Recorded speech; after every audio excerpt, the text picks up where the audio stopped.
crewed up. What's going on? Well, all crewed up, ready to go beat up the little children of the neighborhood. Just got done with a good training session. Yeah, absolutely. Drinking some beers, waiting for some more ice. More Derek ice. ordered some food, so he's gonna eat some food like Asper. Nice. John Newman's here, so got a little crew. Excellent, yeah.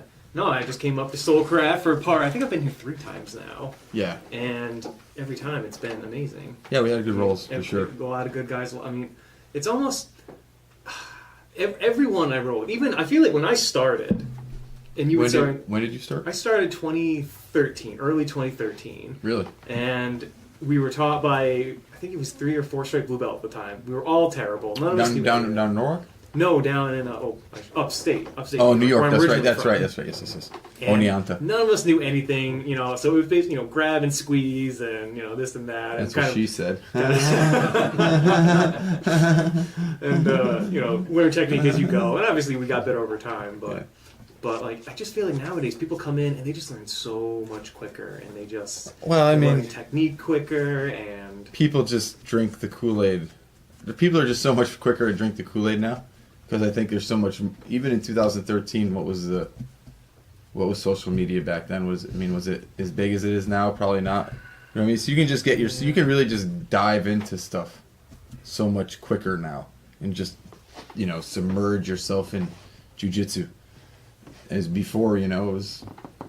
If you're gonna watch a video. I figured out pretty early that I wasn't gonna read any books by the Gracies for the moves, because I was like, you try and go look at I have a bunch of books at home about jiu-jitsu, right? And the beginning half is all about philosophy, training, different things like that, and then the last half is all different techniques from guard, standing, and there's arrows telling you where, but you don't get you don't understand what's going on. Mm-hmm. You're not going to learn the technique from a picture. So all right, we're not going to do that. I'm just going to read this for the philosophy of fighting, all that stuff. And I got way more out of the books that way than trying to learn jiu-jitsu moves from the book, because you can't. That's why I'm not like a big, I'm not a big believer. I shouldn't say that. I believe in the videos and YouTube stuff and instructionals once you get to a certain level in jiu-jitsu, because you can understand it better, as opposed to trying to learn it when you're like a white belt and you're just like watching videos over and over, and then you come on the mat and try and do it. Yeah. And then you really hurt someone because you don't know what you're doing. You can't fault the desire and the hunger. It's there, but you also, sometimes I feel that needs to get tamed a little bit. I think at a higher level, once you get probably getting through blue belt, close to purple, okay, now you kind of understand things more. So watching stuff on a video, I think will be, I think you can grasp it better. Yeah, I think even then, I find that even if I see something cool and I go to do it, I'll need to do it a couple times. It won't, there's certain things that you won't understand from watching it. Oh, there's plenty of technique that I've learned over, it'll be 17 years that I don't even... I did it once, I drilled it once, and then I was like, yep, we're not going to do that ever again. That's just, I find, even stuff that I do 1,000 times, because then you roll with someone different, and they'll move differently. When I do a lot of the, shin to shin stuff we were doing today to get into the leg entry stuff, everyone reacts differently. You react totally differently, So it was just really interesting to see that. And well, like I said, when you go into that shin to shin entry to get in the, I don't even know what single leg X. Yeah, typically. Sure, that thing, whatever it's called. I don't know. I felt like I was such a crappy jiu-jitsu guy because I didn't know what anything was. I don't know what the name of any I don't know the Japanese names of anything. Yes, we got ice. Some of our beers. I don't want our beer to get cold. Thank you, sir. So, I didn't know what anything was called. So, I'd go train with some of my buddies, and they would do judo, so they start talking Japanese, and I'd be like, what are you talking about? I don't have any clue what you mean. Can you show? Oh, that. Okay. I'm like, man, I suck. Oh, that position. Exactly, dude, because I didn't know what any of that stuff... people would talk about this or that, and I'd be like, they're like, do you even train? I'm like, I did once or twice. Well, it's with the leg stuff. They're... I could tell you, it's a position where you're sitting on the guy and you have his leg and da-da-da, and it's oh, that's reverse option. You did, yeah, okay. Yeah. Yeah. It was cross-ashi. God bless you. I don't even know that. But it's just kind of, I guess I was fortunate enough that I was taught formally a little bit. Yeah, I mean, but that level of footlock, to my knowledge, wasn't even around when I started training. No, and it's still, I mean, I'm sure it was somewhere, but it wasn't. I wasn't exposed to it. Mm-hmm. Not like guys are today, where, watch your legs. Hold that open. And yeah, it's I've always found that really interesting. In the very beginning, so I remember, we started, early blue belt level, started dabbling in kind of like the footlock stuff. Mm-hmm. And, then obviously you're kind of like, oh, well, there's knees, and there's like this heel hook thing, and there's this other stuff. And it was just, when we started asking about it, almost everyone was like, listen, don't worry about that yet. Like, just don't do those. Like, maybe the straight ankle, I'll teach you kind of how to do it. And then, that's it. Just don't worry about it. Worry about what we're doing now. And then, you just never get there. Yeah. And then you get to, like, a black belt level, and some guys don't know any leg stuff at all. And then they go against maybe, like, a blue belt who's been doing this stuff for 5 or 6 months, and they get very frustrated. Yes. And yes. I'm not going to I've seen names, it. but I've seen it all over the place, actually, especially now that it's a growing kind of game. That's I made a comment similar to that on Tuesday at comp class, about wrestling. The top guys in the world now they're wrestlers. They have wrestling backgrounds. Look at the guys in the UFC. A lot of the guys in IBJJF that are coming up. They may not have wrestled like they do in America, but they are wrestling. They're training wrestling on a regular basis. And a lot of guys that didn't back in the day, that's where guard pulling came from. Because you didn't know how to wrestle. You didn't know how to defend a takedown, you didn't know how to take down. So you pulled guard. Which is, if you get good at it, you're good at it. You know what I mean? How do you think a lot of these footlock entries get entered? You pull guard, and then you start getting into that X single stuff, whatever that stuff is. And then you just do that, But like I said, a lot of the stuff just wasn't around back when I started, and, it's cool to learn it because we can have some fun with it, Yeah, I think it's a lot of fun. Yeah. John Newman, what do you think? Nothing. What do you think? Nothing. You don't I think feel anything? personally attacked on the guard puller. Oh, John Newman's a guard puller, for sure. Right to deep half. Well, it's fun. It's like, because wrestling is hard, and Yes, it is. the whole stand-up game is. I mean, I remember when I first started training. We would do the drills like be takedown Tuesday. And we do like, all right, you drill, you take someone down, you restart. Like, those are always the worst days because you knew you were going to be so exhausted, so beat up. Smoked. But that's how you get. That's how you get better. That's where the cardio comes in. You got to. Obviously, you should be off the mat training and conditioning and doing all that good stuff. But nothing replaces just getting it in on the mat, just rolling when you're dog tired. That's where you really start learning the art. You need to be able to do the art as good, fresh, and tired. It's got to be the same thing. Mm-hmm. If it's not, excuse me, we gotta train harder. We gotta change the way we're training. That's why I like to. For years, I would lift weights and condition before I trained jiu-jitsu. And I would train hard, like CrossFit, real hard, and then go do jiu-jitsu and be dog tired, and then be good. Just train. And get out there and just then I got to rely on technique, and that's how I kind of learned how to conserve energy, and when I have to explode, when I have to relax, when I have to and now when I can crush someone, how do I try and fold someone together, just really make them uncomfortable. Mm-hmm. Yeah, a lot of it. Like the top game. The whole just now, I'm still even trying to really master it because sometimes you feel guys like they just get in the top position and they're just so heavy. They're just so heavy. You're one of these guys. It took me years to figure out how to do that. Yeah, it took me years. Because I always thought that in order to be heavy, I'd have to I'm flexing and everything, and really all you're doing is making yourself light. Yeah. Because your hips are up. You're not once I figured out how to be dead weight, now I try and form my body to my opponent. Almost like it's like a wet blanket. I'm just trying to fit. Almost like a casting, just smush you. Yeah, into the mat. I kind of equated the difference between like picking up like a really long, like hard, rigid board versus picking up that same length and weight as a sandbag. Well, I mean, It's- you know, it's a like- live body versus a dead body. Exactly. Yep. I mean, it's pretty simple, right? We've all picked up that body. Because things happen. Yeah, I know.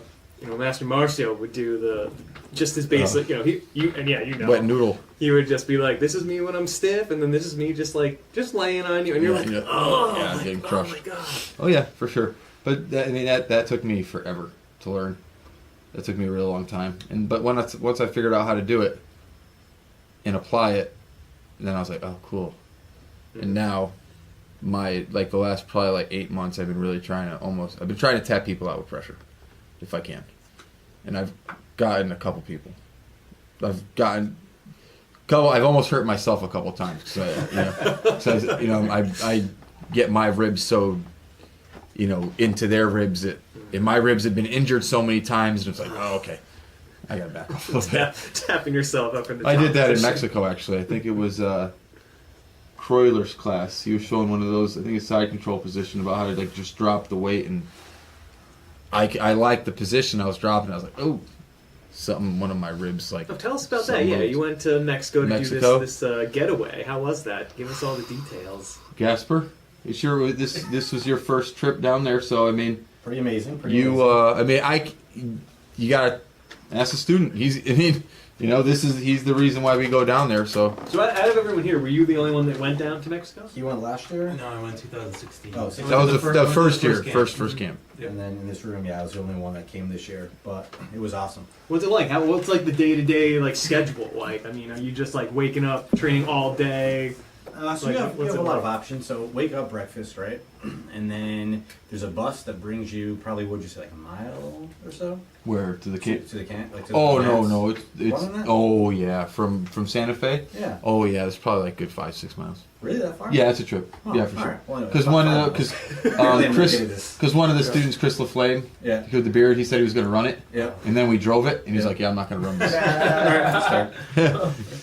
So it's set up to, I believe it was 3 morning classes, and then an open mat, and then after that you go back to the hotel, then you do lunch or whatever you want to do, and then there's an afternoon class, and that's pretty much it. So I think the last class was about 5 p.m. Yeah, probably about 5:30. And You get then done you training do, probably. Get done with open mat probably about 8:30. So you're training 3 times a day, basically. Yeah, I mean you're training. Well, As much or as little as you want. Yeah, I mean you could train. How you go? Yeah, you could wanna train. go and- I mean there were a couple days I trained all morning. There were a couple days, I sat in on the class and then open mats. There were other days I sat in the pool and just drank beer. Yeah, recovery days. That was the best. No, that's Gasper. Oh yeah. This is your write-up, not mine. Yeah. So what's the pricing like? What'd you pay? What did it all cost total to do the? I don't really remember. A lot, or were you like, oh god? It wasn't crazy, and everything down there is so cheap that That's true. once you pay for the initial vacation part, like the trip part, Yeah, the like camp and the the airflight. camp, Everything That- else is. It's food cheap. and everything. Yeah. Oh, it's all included. Well, you're in Mexico. Yeah, Yeah. breakfast is included, Yeah. and I think the first barbecue lunch was, The barbecue, yes. and then after that, kind of on your own. And then the big barbecue we had at the end, the Yeah, pig roast at the barbecue. end, was free for you guys. right, but it was What's that? very affordable. Very Yeah. Yeah, the one that So Nelson nice. did. Yeah, Yeah. the one I think- Nelson and Eric did that Yeah. pig roast. I Yeah. was there for 10 days. Yeah. Because I went down early and Yep. stayed late, and I think I spent less than $200 in 10 days. Yeah. While I was Yeah, down we there. went out for a fancy dinner, my girlfriend and I. Mhm. If we spent maybe $20 or $25 between all of us with drinks, that was a lot. Yeah. So just to give you an idea. Nice. Yeah. It was 19 peso to $1 So, Yeah. So once you get down there, it's minimally expensive. Minimal. Me and my wife, we spent a little bit more money this year because we were just like, whatever, fuck it, we're gonna have some fun. And we did. We had a good time. It was great. The people down at La Colonia, Adrian and Oscar, they're great. It's great, man. I don't even want to talk about it because I don't want any more people going. Because I want it to stay nice and I want it to stay nice and nice good. and small. Are you not being recorded? or- We are, No, but Okay. it's fine. Are you, I'll lock up. Yeah, okay, beer cans, just leave throw them in out in the, the mat. throw in Okay. the bag. No, I'll take them. I got them. Leave Okay. them on the mat. Yeah. Throw them in the shower. Tell Brad. All right. Joey Carter. There you go. Thank you. Thank you. There. How many people usually go? I think there was what 40. I'm bad at this, clearly. I think 40 maybe. I think that was probably this is probably the biggest it's been. Yeah. But there was also, well, if Caesar was there, Caesar couldn't make it. He's from Oaxaca City. He's got a gym there. There would have been 16 black belts on the mat, but there was 15. So I mean, the amount of it's almost, it's like an advanced like school like class at school where you guys have like a teacher and then like 5 GAs or TAs, whatever they're called in college. Teaching. It's like you go to one class, there'd be like one guy teaching and like 6 black belts hanging out.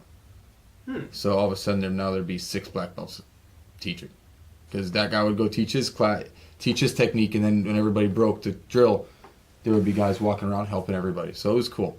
The vibe down there, it's perfect. It's awesome. And it's like everybody says what Gasper says. But all the teachers are super friendly, because the majority of us all met through Globetrotters, the Globetrotter network that we all teach with. So I mean, Brad, picks, he brings the guys that he wants to bring down there that he knows is gonna vibe well down there in that environment and everything, and it's just Everybody meshes very well together. yes, it was great. It was great. It was great. It was great. It was great. One guy got escort.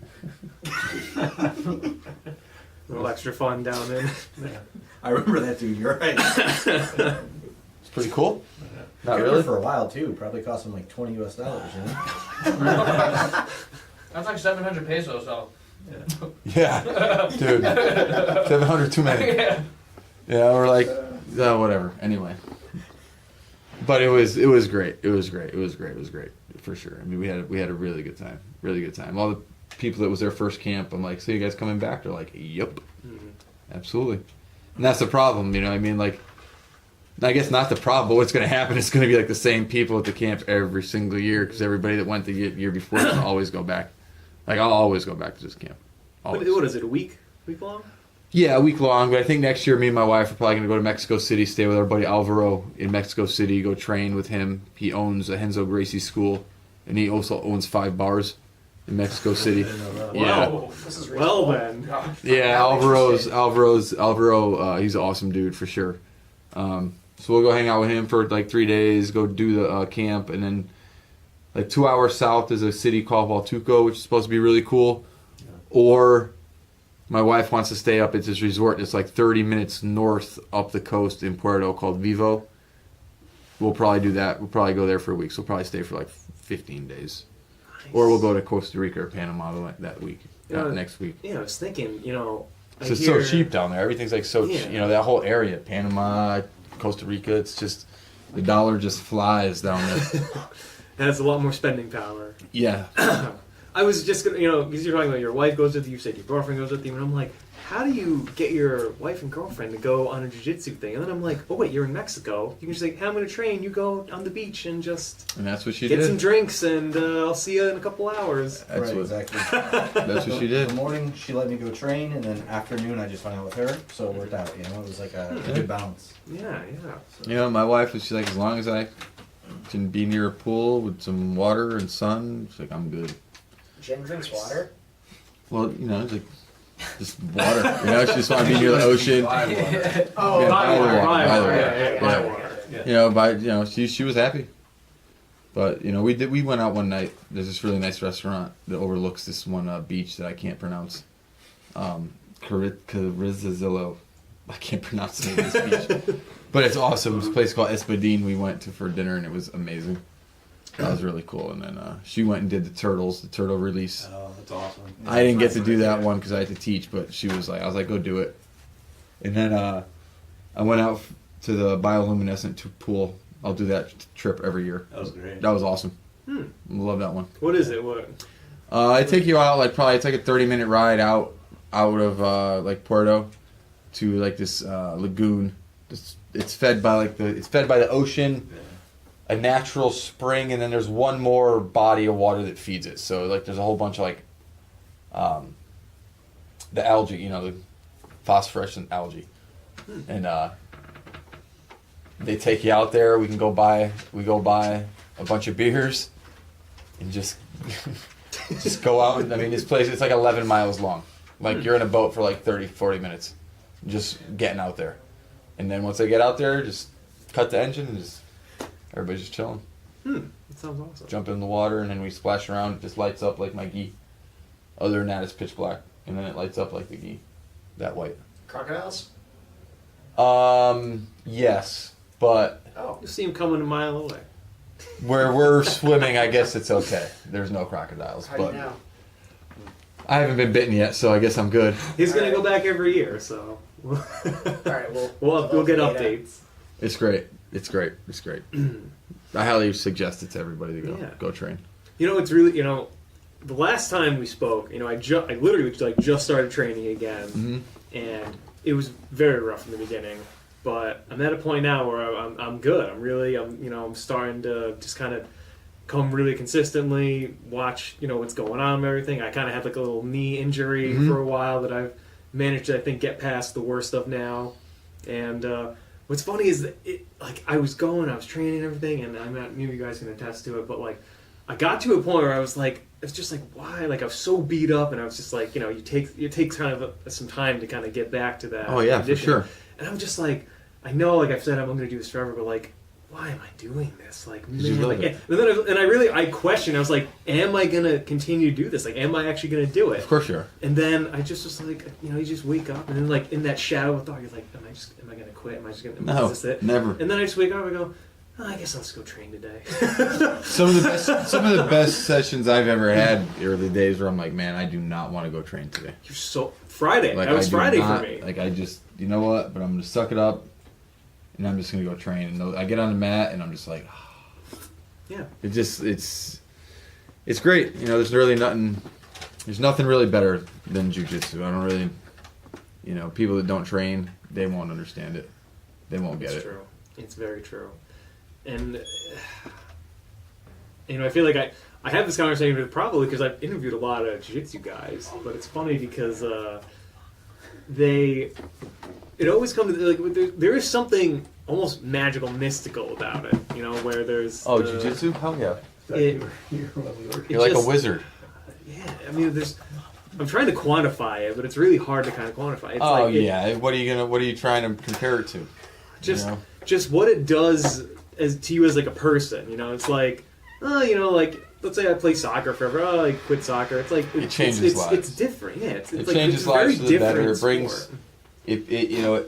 people who are. It brings people who might be like introverted. Helps them kind of develop confidence to deal with people. People who have social problems, social anxiety, things like that. You kind of have to be social on the mat. You have to be kind of social. You can't be like just in a corner by yourself, or else you won't learn jiu-jitsu. Mm-hmm. So you're kind of forced to talk to people. But the thing about it is, everybody's so friendly and everybody's so nice. At least here at Soulcraft and through all the places that I train at and the people that I'm associated with, everything's so nice. What are you guys looking at on the phone over there? Laughing like little children. Nothing? This asshole's got food without me when I was getting ice. I thought everybody was here when we ordered Oh, Team players. Can we at least feed him a just beer? have another beer. White belt. It's fine. Wait, that's our real thing. Actually, let's see. Oh god. This is white What belts is are real this? people too. You have a shirt that says white belt. White belts are people too. Yeah, they're real people too. Yeah. Fight for us. Yeah. BJJ Globetrotters, man. I want the black belts or douchebags too. but I can't get it yet. It's not on the website yet? Well, no, I'm not a black belt. I can't have that yet. Yeah, you might want to I be careful. gotta be a black belt Thanks, before I Joe. get the black belts or douchebag shirt. At least somebody cares about you. Yeah, thanks, Joe. I appreciate it. You're welcome. I take yes, you're welcome. That's right. Jiu-jitsu does a lot of things for people, man. A lot of different stuff. Helps people in lots of different ways. I mean, like, I don't know who I'd be without it at this point in my life after, Yeah, I mean- going on 17 years now. I don't know who I'd be without it. I don't know what I'd be, where I'd be. I don't know how I do my job without what I know, because it's not even the fact that I know how to manipulate joints. It's the confidence you gain from training every single day, fighting every single day. And I've trained, I'm not like a big name dropper, but I've trained with some high level guys, and I've had my ass beat hard, real hard, by Brazilians, because I always tell this my students, like, you guys are coming up under Americans. I came up under a Brazilian, Yeah. and it was a lot different. Yeah. Everything was a war. Everything was proving yourself, and that's why John Newman will say that I roll kind of mean sometimes, or all the time. Well, mostly with him. All the time. Mostly with John Newman, because he always says I'm angry when I'm not, and then he just forces me to say I'm angry just to agree with him. Probably gets you angry just No. having to defend yourself all the time. Yeah. Sean's a bully. He likes to bully me. I'm a bully? Yeah, you bully. He bullies me mentally, and then I bully him physically. Well, I'll tell it. I mean, I got my So first, it's even. I got my first taste of that. Actually, I probably shouldn't even drop names, so they'll probably come kill me. But That's fine. there was a black belt at the Oh, time God. when I was one stripe white belt. Oh, maybe, God. And I had quote unquote, I think I might have told this story before, but it's always worth mentioning again. I got we were talking, okay, open mat time, and I was like, I want to train with him. So I go, can I roll with you in Oh, front of Lord. everybody? And Yeah, you don't he do that. proceeded to just annihilate Especially me. not right? to the Brazilians don't like Oh yeah, that. and he They see it as a challenge. yes. Oh yeah, I guess he thought Like me, I could care less. Yeah, I didn't know that at the time, especially because my teacher at the time was really cool, chill guy, so I thought everyone was like that. But No, and actually No. sometimes I've had conversations with guys about rolling hard, and I'm like, dude, that's just how because I came up in MMA first, so I came up with an MMA mindset into jiu-jitsu, and we trained hard. There was no soft training in MMA. No. My first year and a half training, we trained on a carpet. We had two The takedowns and everything. We had 2 or 3 of the fold-out square mats, and then the rest of the gym was carpet. So if you were training barefoot on a carpet, you were training barefoot on a carpet.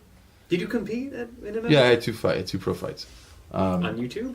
I don't No, think no. YouTube was around yet. I don't think YouTube was around yet, to be honest with you. 2004, 2006, was YouTube around yet?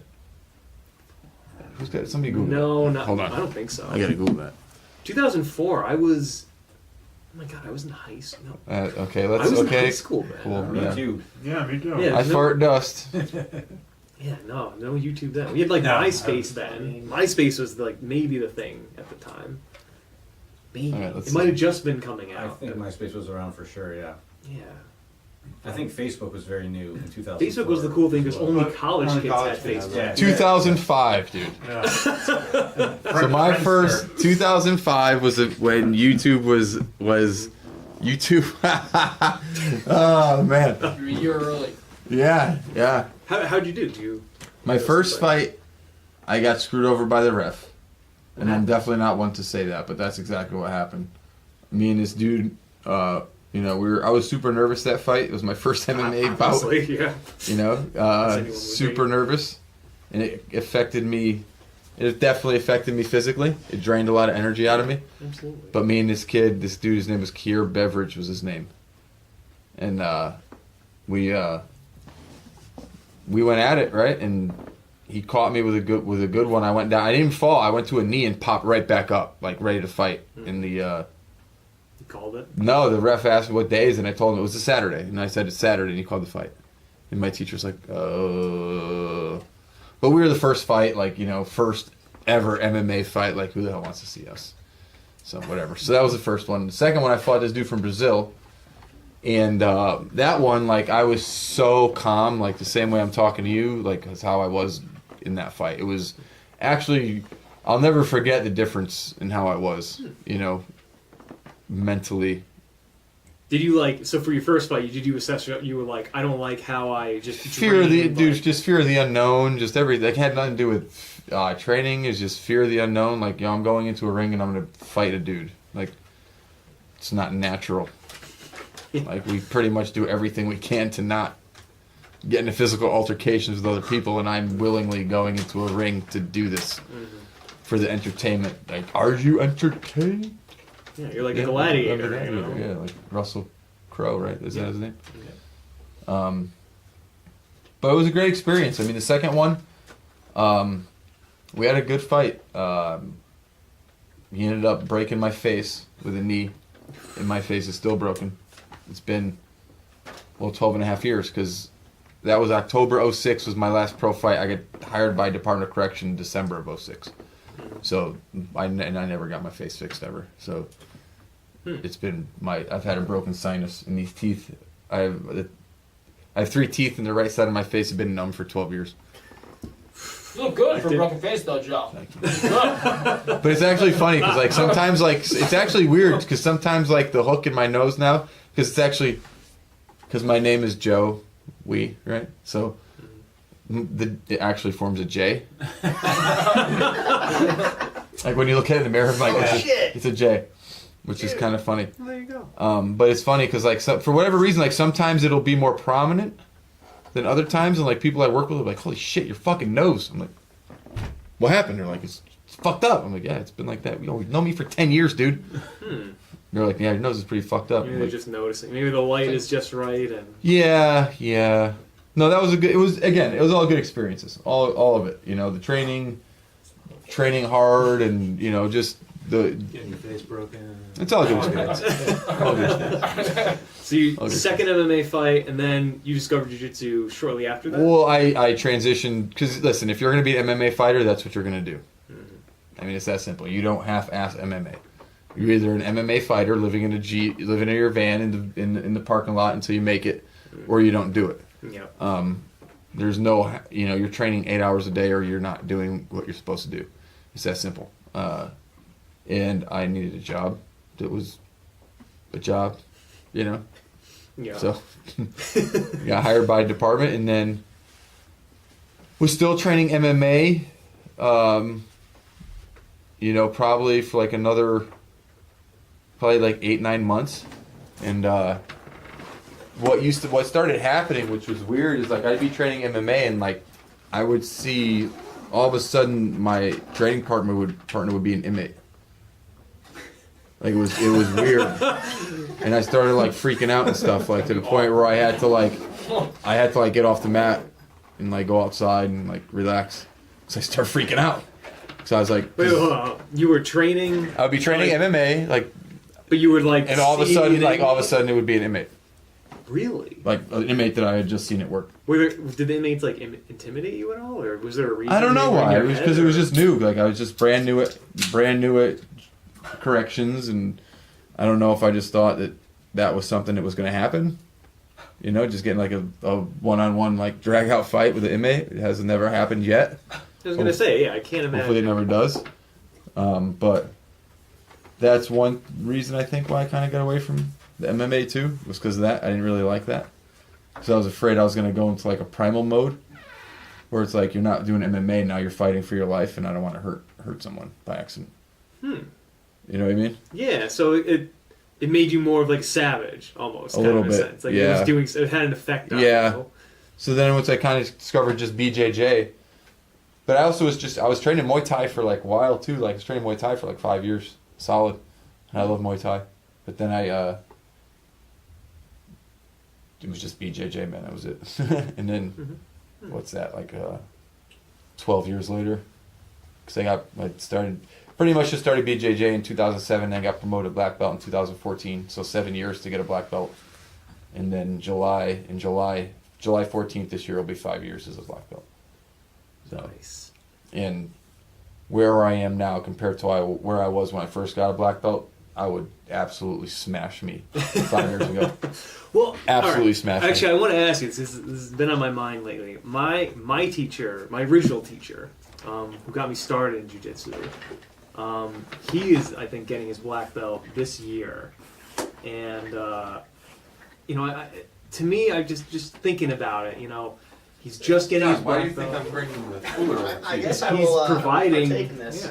Yeah. I'm totally stealing your happy trees, though. That's fine. There's a bunch on the bottom. Happy trees. This is gonna be more like a beer podcast. You're like, hey guys, so Well, you guys really, do I mean, jiu-jitsu? have a lot more I'm not inside. opposed to talking about beer either because. Well, hey, listen, It's- Stubborn Beauty Brewing, Middletown, Connecticut, Happy Trees.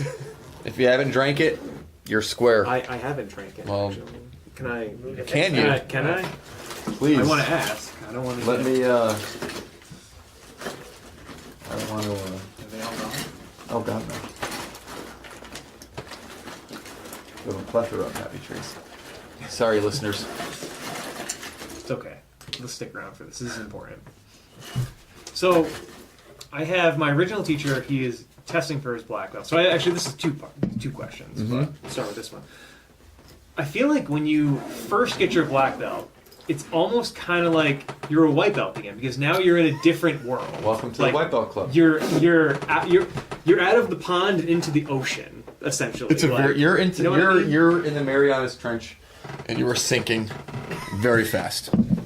Okay, you are, you're in that little submarine that went to the bottom of the ocean, except it sprung a leak, and you better figure out how to fix that leak.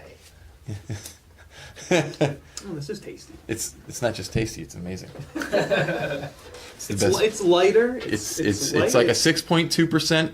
Yeah, it's only like 6.5 or something like that, right? 6.5 is 6.2. Yeah, so I mean, you can drink these, dude, and you're not gonna get like super, like wasted drinking like a double IPA or a higher content IPA like 7% or 7.5. Yeah, it's like a nice summer.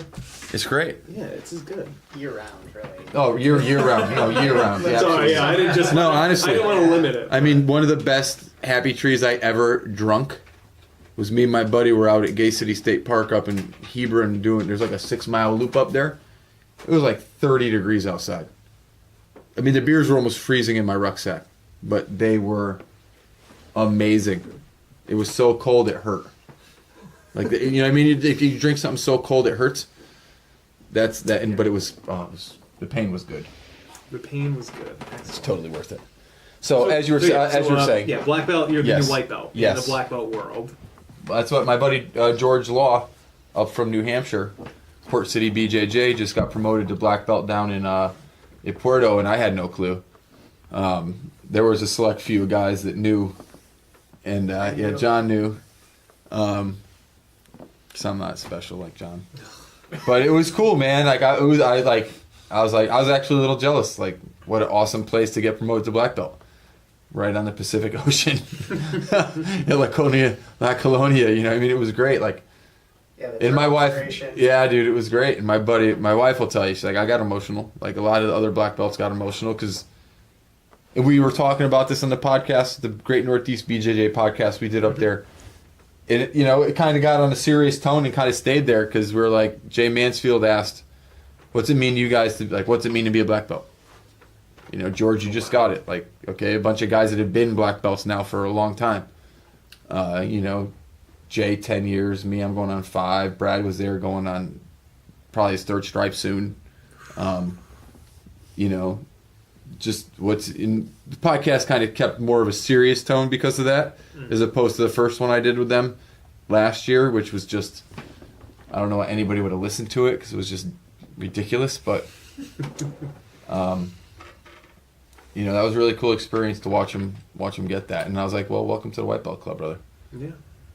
And then, because now he's a black belt, like we rolled and, I rolled with him like a black belt. And that's the thing. There's this. It's a different world now. I'm Yeah. sure, like you roll with him, like him as a new black belt, differently than you roll with me. Maybe no. I roll the same way, Yeah. but I You think don't he give was. a I little think extra- nah, because I think George was. He was like, okay, so this is what it's like to train now and be a black belt. Because this one particular armbar that I like to do, I hit on him probably like 4 times. Yeah. I taught that at the camp. This armbar buddy Majid taught 3 years ago at the camp, and I've literally just been training that armbar for about 3 years, and I can hit it pretty much anywhere I want now. And I taught it at the camp, and I think I only attempted like maybe during every open mat that whole week. I think I only attempted maybe 3 other submissions. I hit 3 other submissions besides that. Other than that, every other submission I hit the entire week was that one arm bar or a knee bar that I do from it, or a wrist lock. Because I love wrist locks. Awesome. Yeah. Yeah, it was good. Good camp. It was great. Can't wait for the USA camp coming up in May, the Globetrotter camp in Maine. That's going to be good. Going to have a really cool open mat if you're around on the 28th of May. Anybody else out there in the podcast sphere that wants to come train? And I May think- 28th. Yeah, I have to say, I think most people listening are also jiu-jitsu people, if I'm being honest. Because I mean, Well, that's, there's going to be a shit ton of black belts up here. My buddy Steve Austin from Philadelphia owns Scion BJJ. He's coming up with a bunch of his boys. Because he teach. This guy's incredible. So the exact opposite. This guy's gonna stutter me. Fuck. Steve knows how to do it. Steve's a good dude. He's going to be teaching. He's going to be coming up with a bunch of his dudes from Pennsylvania. My boy Eric Bidark, he'll be coming up from Virginia. He's going to be teaching. coming here or Yeah, we all come up here, and Brad throws a big open mat like before the USA camp, the night before. You know, Nate Adamson. Nate Adamson will be here because he's coming to stay with me for a week beforehand. I think Hillary and Nelson Oh shit. Plantes will be coming up with little Leo, their newborn, their son. He's like 9 months old. No, he just turned a year old. They may be coming up with him because I don't know if they may be teaching. I'm not sure. well, text me, make sure because Oh, yeah, I'll text you, 28th, just for to sure. remind me. Yeah, Yeah, it's a Tuesday, but I'll text you. I'll text I you could for sure. swing a Tuesday. Day after Memorial Day. Oh, okay, yeah. Yeah. I should be around for that. Yeah, but it's a great time. I mean, 60 people on the mat, you know, great, just chilling out.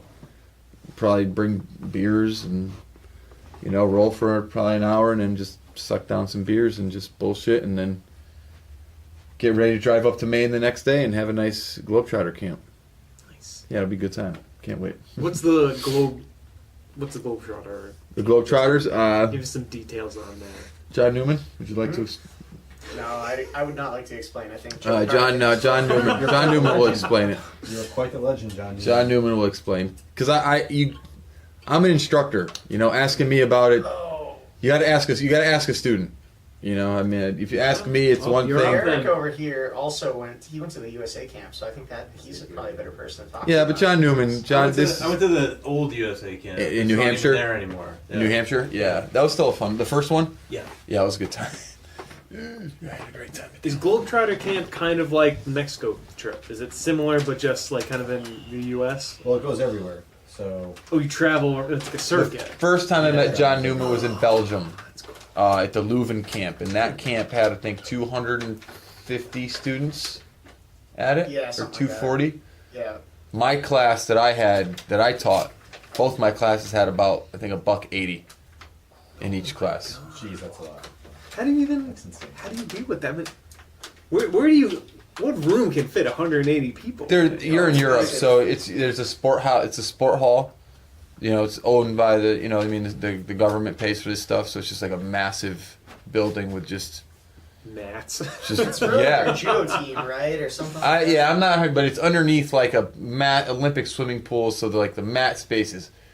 It's awesome, but it's super hot, and then like there's like 190 people on the mat, so I mean the whole mat just smelled like Amstel Light. Oh no. Or not Amstel, Stella. Just everybody's just sweating out Stella and all those other heavy Belgian beers. Because I mean, you'd change and walk in the gym. By the time you walked down the steps and got to the mat, you were sober. I don't think I could legally drive the entire week. No. I mean, we do, because like the first night I went, because I traveled, I met my boy Sam Tweed in London. We hung out in London for like 4 days, partied in London, went and trained at his place, the school, one of the schools he trains at, Mill Hill BJJ. Went and trained there. And then, who are you looking at? Jeff Roberts. Oh, Jeff Roberts. Oh, cool. And then went to Amsterdam for like 4 days, partied out in Amsterdam, and then went to Leuven for the camp. And the first night we were there, whatever, I'm not thinking, one of the benefits about being a black belt and teaching at all these camps is, every time you turn around, there's a stein in your face.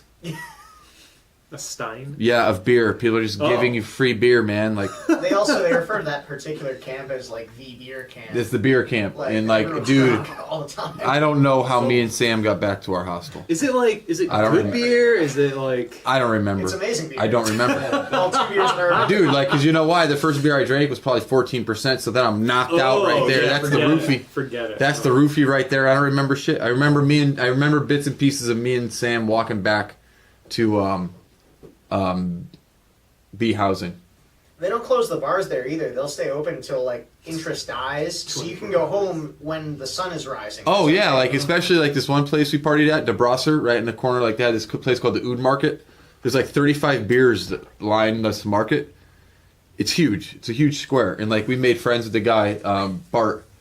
That he was a bartender at De Brasser, and like he would stay there till like 6-7 o'clock in the morning just drinking beer. But also at the same point, I had to like tell him like, dude, like pour me a beer, like when 60% of it's foam and 40% is liquid. And then like I got into like Pour me a debates real with all beer, these yeah. Europeans about it, and then like my buddy Kari sends me this thing like the sommeliers like this is how it's supposed to be. I'm like, no way, man. I'm interested. What is the debate? I mean, no, like you need liquid. Well, not dude, I'm foam. paying What is €2 or €3, man. You need a little bit of head, but like I get that, but like I was getting like pints that were like that much head, and like, yo, Bart, I love you, man. You're a nice dude, but give me some beer. Well, part of it is like the Belgians drink these little tiny quarter-liter. Well, they had like 25-liter glasses, then Right, 33 liters. So And like they'll me, want I'm like, one yeah, man, liter. I'm just gonna drink Stella, so I'm just gonna drink 25 liters, 25 milliliters, right? Yeah, but then you don't drink the big ones. But then a half-liter. but I'm glass. saying, then I realized, they have steins. Right. So my whole theory of drinking more light beer kind of went out the window after I was drinking just tankards of fucking Stella. Kind of evened itself out. But it was great because like you get done. The only thing that sucked, I can't even say sucked, but the downfall, like you get done training because like the thing about these camps, the Globetrotter camps, like there were days like even though we're drinking all night, dude, I'm training 10 hours a day, 8 hours a day, every day. Wow. Every day. So like then you get off the mat, you'd go upstairs, we'd eat. Because up in the sport house there'd be like that side area where we had like a meal plan for all the students only. It was roped off for us. You get beer and eat. So you end up sitting there bullshitting for an hour. Walk back to where we were at. You were at Condo Gardens, right? Yeah. Because I stayed at B housing, which was like Bratislava in like Euro trip. 35 cents. 35 cents. Poof, I opened my own hotel. It was kind of like there were Russians like down there just drinking shit beer, just smoking cigarettes all night, just talking really loud. You don't want to. Like, you make sure you lock the top. But it was cool. So then, you get out to the Oud Market. It's like 10 o'clock. And then next thing you know, like I remember one night, like I was actually kind of irritated. Like it was like 3:30 in the morning. Like I wasn't even drunk. We just been sitting there for 5.5 hours just bullshitting. Mm-hmm. It's like, man, what the fuck, dude? There's also that time change where like 7 in the morning for them is really 1 a.m. for us. So, yeah, you're just closing out an American bar, but all these guys are like, been out all night. Yeah, it's like I'm just ready to go. I'm ready to rock, But no, that camp was great, man. I had a great time at that camp. I've done 2 Copenhagen camps. I taught at the very first Globetrotter camp. I went to that one. Just my buddy Eric found the book, read the book, put me in it. He's like, Joe, you got to read this. This is you. I read it. Yeah, I was gonna say, how do you get involved with like this camp? I read it. Camp I read the book. Then my buddy Eric found Christian Graugart, who wrote the book. Basically, traveled around the globe for 4.5 months, just training jiu-jitsu. In Europe. the good all over the world, the goodwill of people staying on couches. But this is all in the BJJ community. Mm-hmm. You know, that's what made it. That's his big thing is the community, right? Mm-hmm. So like like if you're a Globetrotter gym, like no, you can't charge a mat fee. Like anybody that comes stays with me, they stay for free. Mm-hmm. You know, I'll take them wherever they want to go. You know, you want to go to Manhattan and train. You know, we can go hiking wherever you want to go. We can go to the ocean. What do you want to do? You can get his book for free on the BJJ Globetrotters website. Yeah, the ebook, It's right? really good. You should. Yep. You should Yeah, read it's it. really, really good. It's really good. It's very good. I actually, like, every time I travel, that's the only book I bring with me. Because I was like, my wife, so I was like, why do you always bring that? Because I don't want to ever bring a book that I really want to read when I travel, because I'll never actually read it. I'm not going to pay attention to it, because I'm just going to be paying attention to everything else. But, like, this is a book that I can read when I travel, because I can, like, you know, I've read it so many times that, you know. So anyway, I went to Copenhagen. I first went to Sweden, stayed in Stockholm for a week, because I found my buddy Eric found Christian. Then he found the camp. It's like, you got to go. Like, okay. Went to Europe, stayed in Stockholm for a week. Didn't train because I couldn't get a hold of anybody. It was too much like, you know, tag you're it type stuff. So I just partied in Stockholm, got wasted. It was great. Is it expensive there I don't for remember. alcohol? I don't even remember. Yeah, doesn't remember. I don't. Though that whole You would know. Oh no, that's I went to Norway. Norway, but even Norway, the Scandinavia, Norway, Finland, Stockholm, Sweden, Denmark, Yeah, Iceland, I heard. it's all expensive. pretty expensive. Well, when I went to Tromsø, it was like here, but then we went to Oslo, which is the capital, and it was New York City expensive or better. Mm-hmm. So Yeah, that was crazy. yeah. So you knew Eric Bidark before Well, Globetrotters? no, that's how I met him. Oh, okay. Met him through that. Yeah. So I went to Stockholm, stayed there, then went to the camp. I was a brown belt at the time. This was 2013, so the year before. It was actually the summer before I got promoted to black belt. The highest ranking guy there besides me was Clark Grace. He was an instructor. He was a black belt. I think Christian was a black belt. Johnny Grippo taught at that camp. He was a brown belt still. My buddy, that's where I met my buddy Gareth McNamara. He was a blue belt in jiu-jitsu, but he's a black belt in judo. He was on the Irish national team for judo. He's trained with McGregor because he's a straight blast gym guy. And I love Gareth. I love Gareth. He's a great dude. Had some wild stories together in Europe. So one of the other guy, I wasn't teaching originally. I was just a camper, and one of the instructors got sick. So Christian messaged me. He's like, "Hey, would you mind covering his classes?" And I was like, "Yeah, sure." Like, you know, what was he teaching? Just so I stay on course. And I taught 2 classes, and Christian messaged me. He's like, "Yo, man, everybody loved you. Got really good feedback. You wanna do this?" Yeah, for sure. And that's how I got involved with it. And then I didn't get Brad involved with it, but Brad had been involved like the chat groups, so he kind of knew Christian through that already. Christian stopped here on his. Oh, did he really? Yeah. Oh, no shit. And then I went with Brad to Denmark, to Copenhagen. What, for the second camp? Yeah, and this was before Brad was a teacher, and Yeah. Gianni was supposed to teach, Yeah. but his girlfriend at the time, I guess, got sick. Aaron, yeah. Yeah, the blonde girl? Yeah, Aaron Hurl, yeah. And so I guess they had to go back home, and so there was a spot available, so I So- guess Christian asked Brad. Yeah, yeah. And same thing, they all love Brad, and so he's been a part And of then it that's how since. I told Jay Bell about it, and I got Jay Bell involved with this. Wow. And then that's how I met Nelson Puentes Nelson and his wife Hillary. I just met Eric Bidark through this. I mean, a lot of dudes. Ali Geddes, Haldor.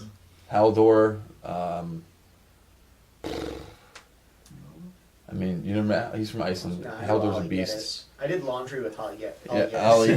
My buddy Arthur. I mean, I've taught. I did the first Copenhagen camp.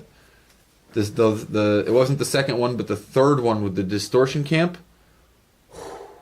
That was a gut check, because like the Wednesday of that camp through the Sunday of the camp, it was like the Denmark like national holiday. I forget, like, but there was like the Wednesday of that camp at 3:00 in the afternoon. All of a sudden, there was like 300,000 people in the street partying, and then that's how it was for the rest of the week. It was like a carnival kind of thing or something? Nope, just parties, house music everywhere in different places all over Denmark or all over Copenhagen. So like you were, yeah.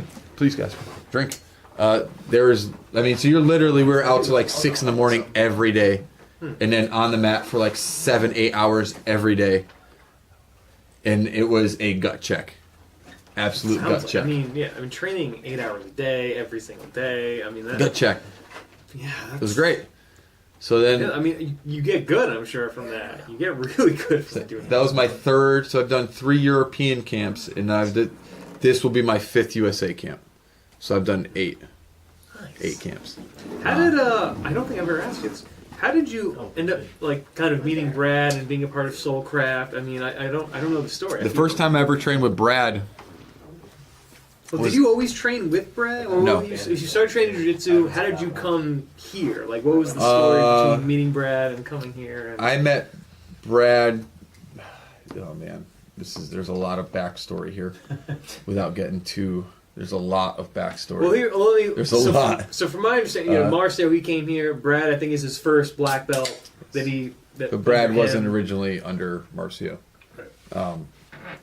There was a Hoist Gracie school in West Hartford, which after I got out of MMA, I actually emailed that school, but the price that the guy gave me was way crazy. That was the only school. The only in one. Connecticut, and the guy originally West Haven. West Hartford. West Hartford. And because I looked at it in what 98 or 2000, and I think the teacher was a blue belt. Yeah. How does a blue belt charge so much? He's talking 98. I'm talking. Yeah. I emailed him in 2006, 7, after I got done with MMA. You know, and the price was just way crazy. And then that's when I found this school, +1, self-defense, that was in West Hartford. And I trained there I was there for a while, and I was under my teacher for 10 years, and then I opened up my business in 2013. Ended up shutting it down like in 2016 just because it was just too much for me to do. But the owner of that one gym, without getting too crazy into it, because like I said, there's a lot of backstory. Sure. It doesn't need to be. It doesn't need to be elaborated on, but unfortunately, after 10 years from white to black, I had to leave my teacher, my original teacher, because I had a business that time, and I was kind of forced into a corner because of the person that owned that gym. I had to leave, which, and my wife will tell you, she's like, he was depressed. That was one of the, I've experienced a lot of shitty things. I've seen a lot of shitty things. That was a very hard thing to do. Yeah. That was very hard because you don't see a lot of people going white to black under one teacher anymore. Yeah. No, even then, you didn't see it. Mm-hmm. So that was pretty hard. So the first person, when I first met Brad, I was a purple belt. Or was it? We went to a seminar down at a place called C3 Athletics in Stanford for a Rolly Delgado, Hillary Williams seminar. And she had just beat Kira Gracie to win a world championship, and I think she was like the first American female. There was something. Like she was the first of something. But she had just won a world championship and beat Kira Gracie in the finals, I believe. Her and this guy Rolly Delgado that owns this place, West Side Martial Arts in Oklahoma or Arkansas, I believe. Yeah, Okay. I think Arkansas, yeah. And I don't remember where me and Brad met before that, but we both knew each other from the face, so we drilled together. Mm-hmm. I don't know if he was. I can't remember, dude. It was a long time ago. More than 10 years ago now. What's that? In what year? It had to be like 2006, you said? 8 maybe. Oh, 2008. I think he was still a purple belt. Yeah, I might have been a blue belt. 'Cause I got promoted to purple in 2010. And brown in 2012. I can't remember. I don't remember. But that's like the first time I actually trained with Brad. Oh, okay. And then I met Jay Bell and all these other guys when they came. They left this school in West Hartford because there's a lot of backstory there too. Brad left and Jay Everybody left. Yeah. Everybody left that place. Okay. And all came to Stuff was going down. came whatever. to +1. And for a long time, we were the biggest school in Connecticut as far as jiu-jitsu goes. And then dumb shit.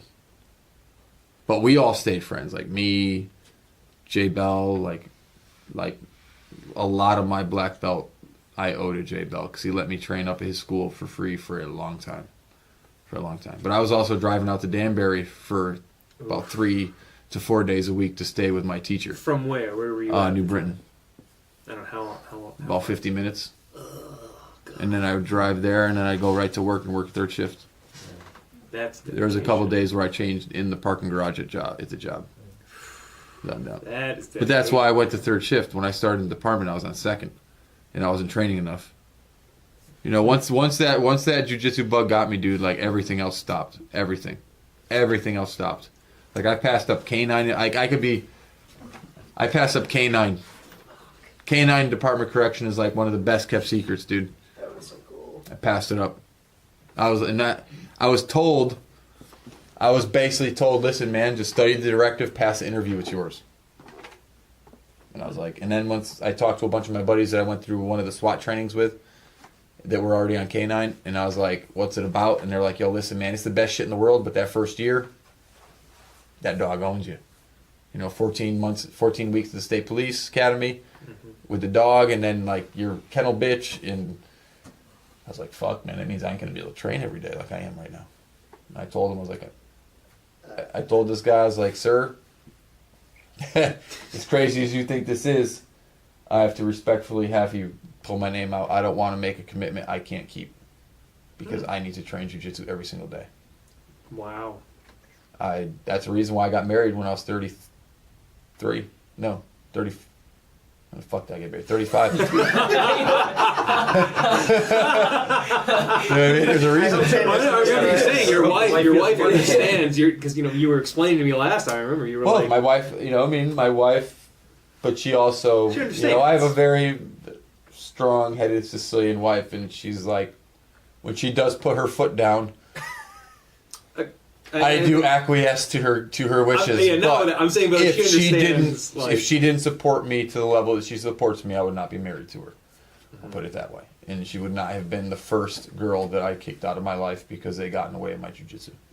It's that simple. Yeah. Now, not everybody needs to take it to the psychotic level that I have.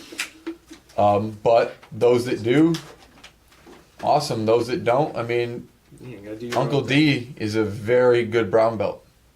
Very good. No, Uncle D's a good brown belt for sure. But he's this is Uncle D? Yeah, Derek.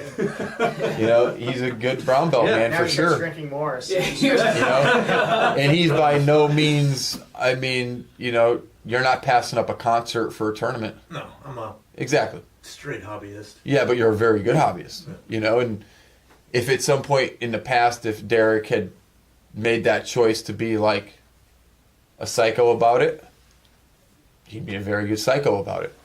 I mean, that's the great thing about jiu-jitsu is you get the hobbyist that you're going to get good no matter what. You just have to keep showing up. Yes. It doesn't matter, you know what I mean? But if you want to train 8 hours a day and compete all around the world, you're obviously going to get there quicker than somebody else. And you'll always beat the hobbyist just because you've spent more time. just that much more time on the mat. So that's interesting. So you're a hobbyist. Yeah. Have you competed? At white belt. Fair enough. Yeah. That's interesting to me because I haven't competed yet either, Yeah. and I'm obviously we're a big fresh purple belt as I will call myself. Yep. You have a stripe on your purple, don't you? No. Really? Nope, I got it. If anybody asks, the way he rolled today, he has at least 2.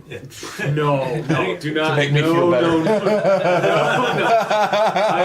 I don't agree with that at all. As far as I'm concerned, I'm still trying to earn the purple belt. So We all are, brother. We all are. Trust me. But no, I consider myself that, and like I've always kind of struggled, not struggled, but questioned, like, should I compete? You know, I mean, like I should compete just because it'll, you know, it should make you better, but like.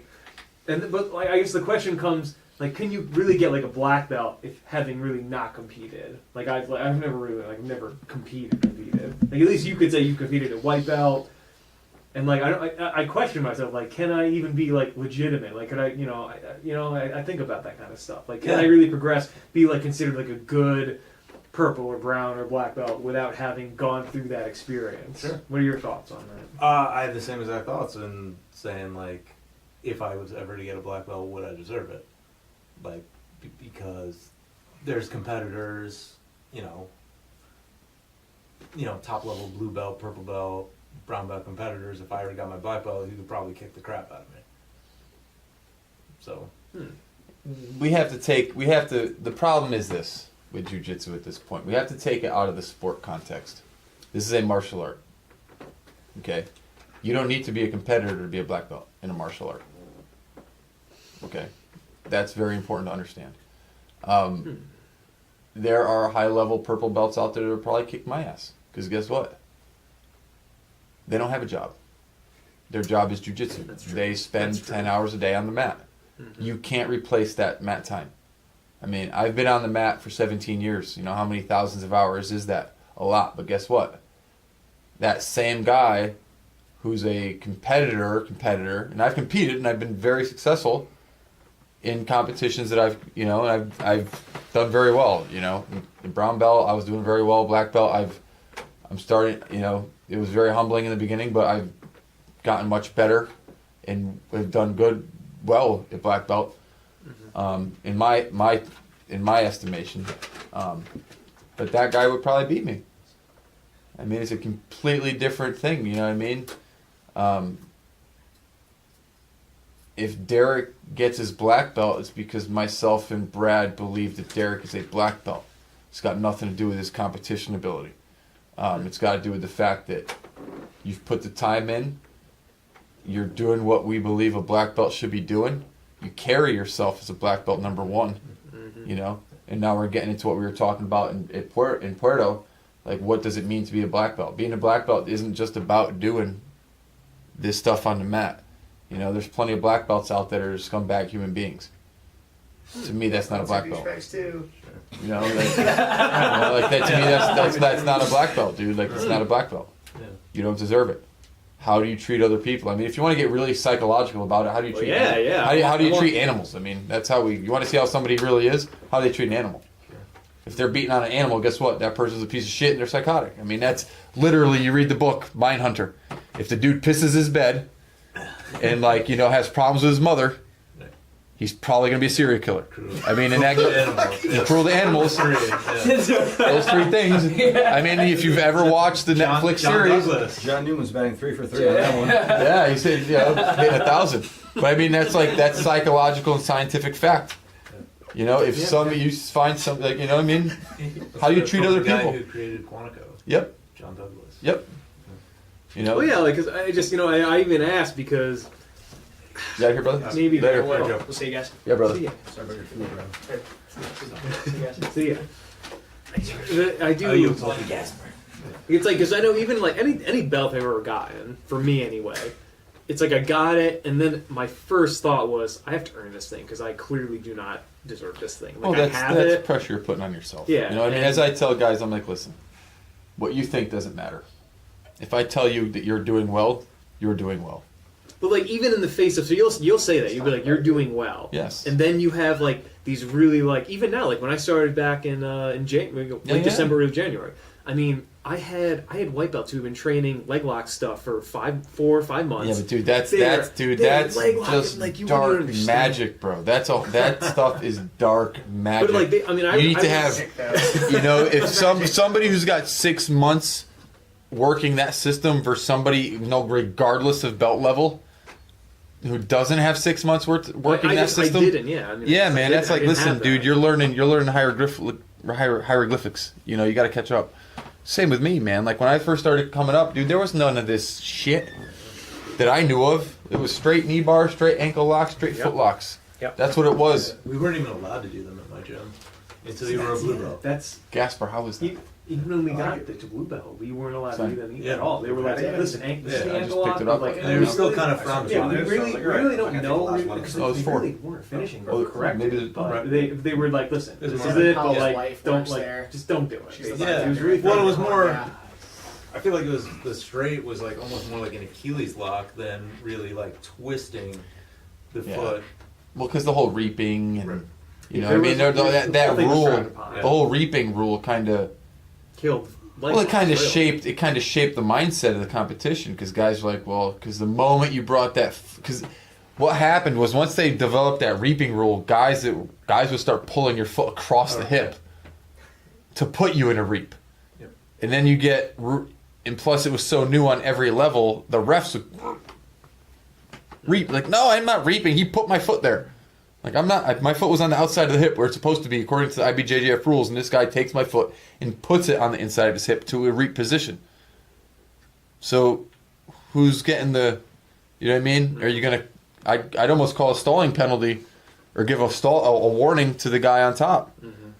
Like, dude, you can't do that. Now they DQ you, right? If you drag across to DQ I you, would DQ have you. to. The last ref course I did was I think like 4 years ago. Because thoughts on reaping?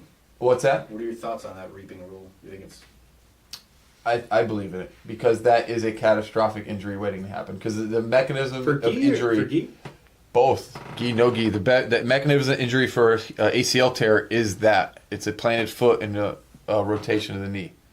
So if that guy comes through quick and your knee collapses, dude, you're blowing your ACL out. You're blowing out You're your talking MCL. like the scissor sweep from like. I don't know. standing I don't know or- what the big beef about the scissor sweep is. Like from standing though. Yeah, I don't know what the you big. I mean, I guess I could. The reason why is because you're coming in from the side to the your side hip, of the knee. Your hip like. So you could get that MCL there. That's why I'm really not like my last Saptero tournament. I sucked ass. My first one, like the 4 or 5 black belt tournaments I did up to that point, I was great.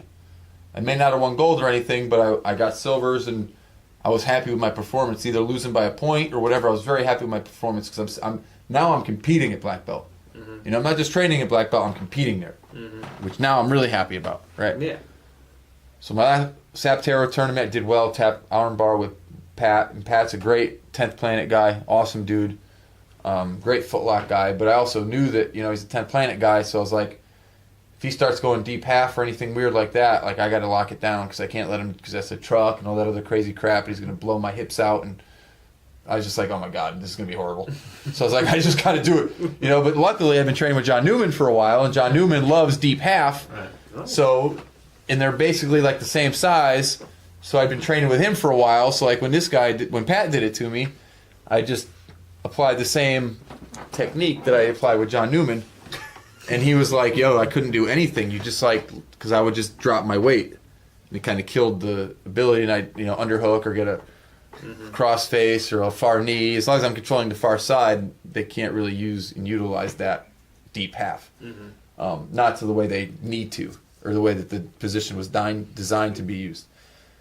So that one was great, man. I felt super pumped, and then I was on a quintet team, and then all of a sudden you get these professional dudes coming from like Michigan and like Florida, and like these guys are ripping knees and shit. And like, motherfucker, I got a job on Monday. And I got to work. That's the difference there. That key difference. Right And that's there. why I like gi tournaments more, because that shit don't happen in gi. Not like that. Not like these guys. Like, I'll let my knee tear. Yeah, dude, fuck you. I got a job. I got to wake up Monday, and guess what? All of my limbs need to be working because I may have to run across a building and then fight a dude. And if one of the wings ain't working, maybe one of my partners gets hurt. And that's one of the things is like like we were talking about. I mean, there's like this competition mindset where when you go to competition, you want to bring home limbs basically because that's what competition is. Yeah, for but sure. then there's these guys who they have jobs. you know, I have to get up the next day to work. I can't be out 6 Well, I mean, months with, like, a let me knee ask you this injury. question. Sure. When we trained today, did you think I was not trying to rip your limb off? No, I think you were. Exactly. I think you were So just there's no, you know, I mean, I have no problem with guys. Like I said, I will Like, it's I will not different, promote based on competition because guess what? You could be a nasty guy and just have a shitty day on the mat. So what, I'm supposed to judge your entire career based on one competition? I don't believe in promoting based on competition at all. I mean, unless you're one of those gyms where just that's what you got, that's what you do. And there are plenty of them out there. And, you know, obviously you guys all know they're very successful. They have guys doing all crazy stuff, and that's great. And it's awesome. But you're going to hold a guy back who comes every day and has a family and has kids and has a job, but he's here every day for 2 hours or He's every getting other better day, and, I mean, getting better, getting what jiu-jitsu is, you know? Not arm bars and chokes. That's not what it is. Really. He's also like a good guy. He'll like stay after. Yeah, people. helps He'll, people, like, more than willing. He's humble. You know, that guy deserves a black belt just as much as the guy that's won like every gold medal tournament ever. They deserve the same thing. Now, my only opinion on competition is I encourage everybody to just do it once at every belt. Just to do it. Even if you hate it. Because I just don't want you to be at black belt regretting anything. That's my whole point. I could care less whether you win or not. It doesn't matter to me. I could give a shit. You know? I want to do one before. Well, yeah, exactly, man. Do one at brown belt. Get it. You know, I don't care less. What's going to happen? We're going to go out and have beers. Yeah. You're going to get a T-shirt. Everybody's happy. Mm-hmm.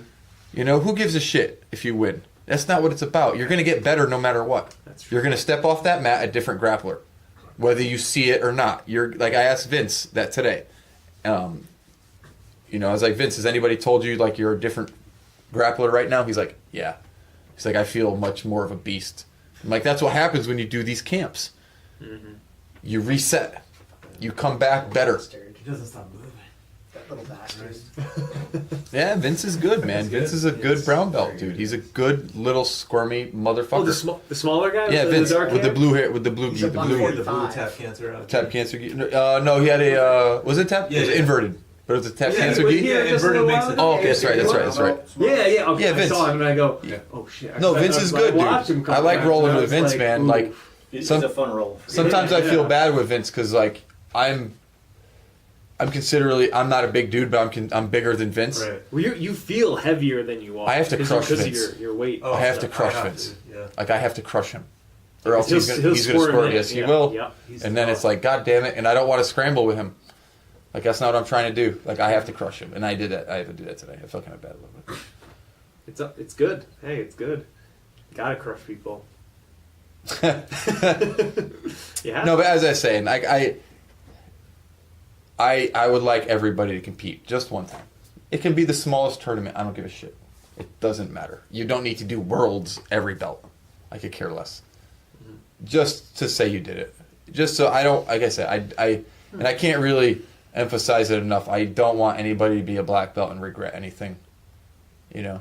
Oh, I've competed at every belt. You know, it's just not for me, but I did it. Yeah. No, that's good perspective. I like that perspective. That's a all. lot, You know, actually. that's all. And you know, like I said, when Derek is ready for a black belt, he's going to deserve that black belt just as much as somebody who's competing every day. In like 5 years from Most likely not, but you know, 5 years. I feel like it's funny because I feel like when you get to brown belt, this is another thought I have. Is like when you get to brown belt, you're just like, Oh shit in my pants. I don't like. Oh crap! No, no, I don't want it. no, I don't no, want stop, it. stop. Don't want it. Four stripes of white tape, man. I mean, honestly, like, you're sitting there like 4 stripes of white tape. Like my first teacher wanted to promote me to black belt after 2 stripes, and I probably I don't know how you go about not accepting a belt gracefully, because I don't know if I would have been. I don't think I would have been ready for it at all. But I feel That would have been like 2013. Like we said earlier, I mean, it's like when someone's like giving you the belt. Like if when Master Marcio gave me the purple belt, like I was 3-stripe blue belt. I was 3-stripe forever. But like You don't say no. But I mean, I was. Well, I think about it, like, because I did have a mindset. I was like I know when I first got my blue belt, I was like, I suck. I don't deserve this time to train. So like I was like I increased the amount of time I was. You like mind training. fuck yourself because you're like, oh my Yeah. god, I'm gonna get killed by every then- blue belt. I'm gonna let down my black belt. I'm gonna do this. I'm gonna do that. You know, that's one thing I remember my first teacher said to us all the time, and I'll never forget it. And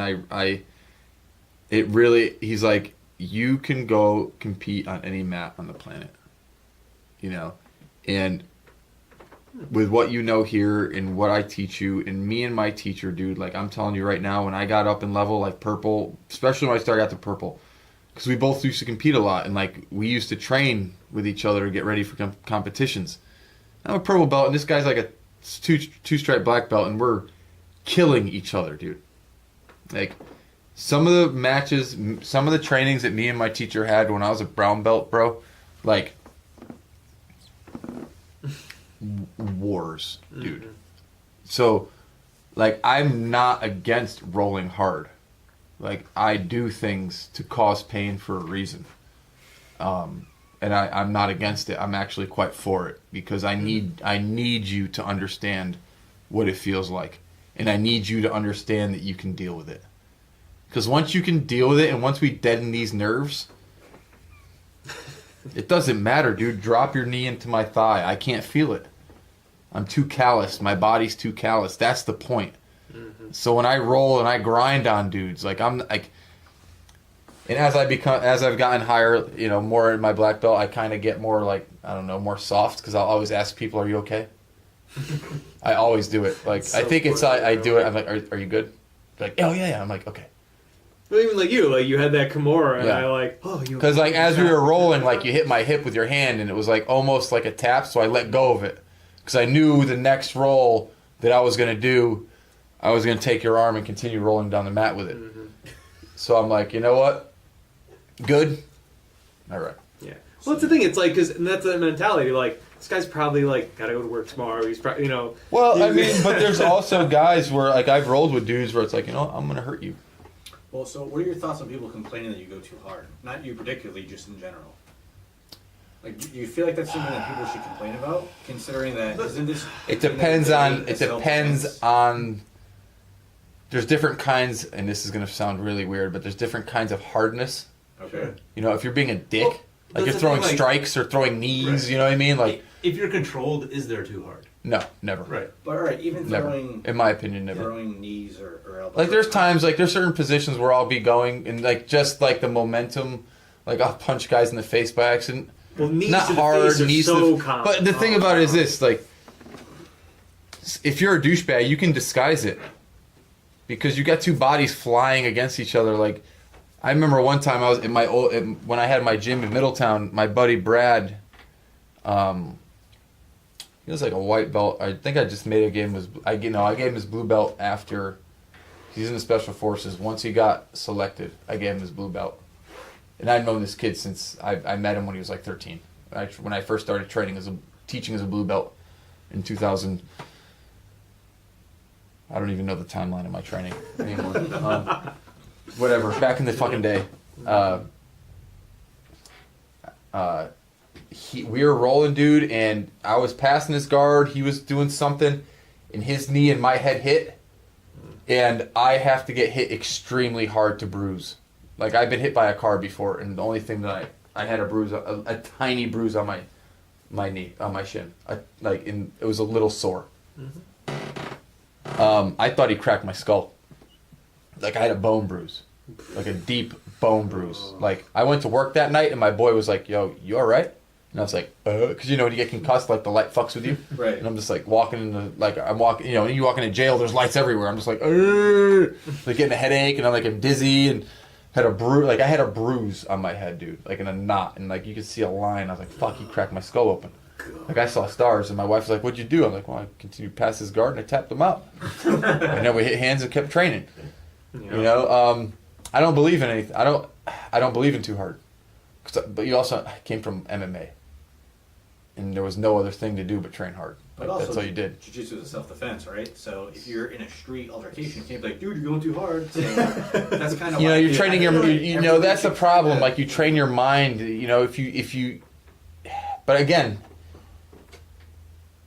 there are days when I come in here and I don't want to train hard. But Right. then, unfortunately, That's fair. because guys at levels don't understand that, I end up training hard because they're training hard. way too.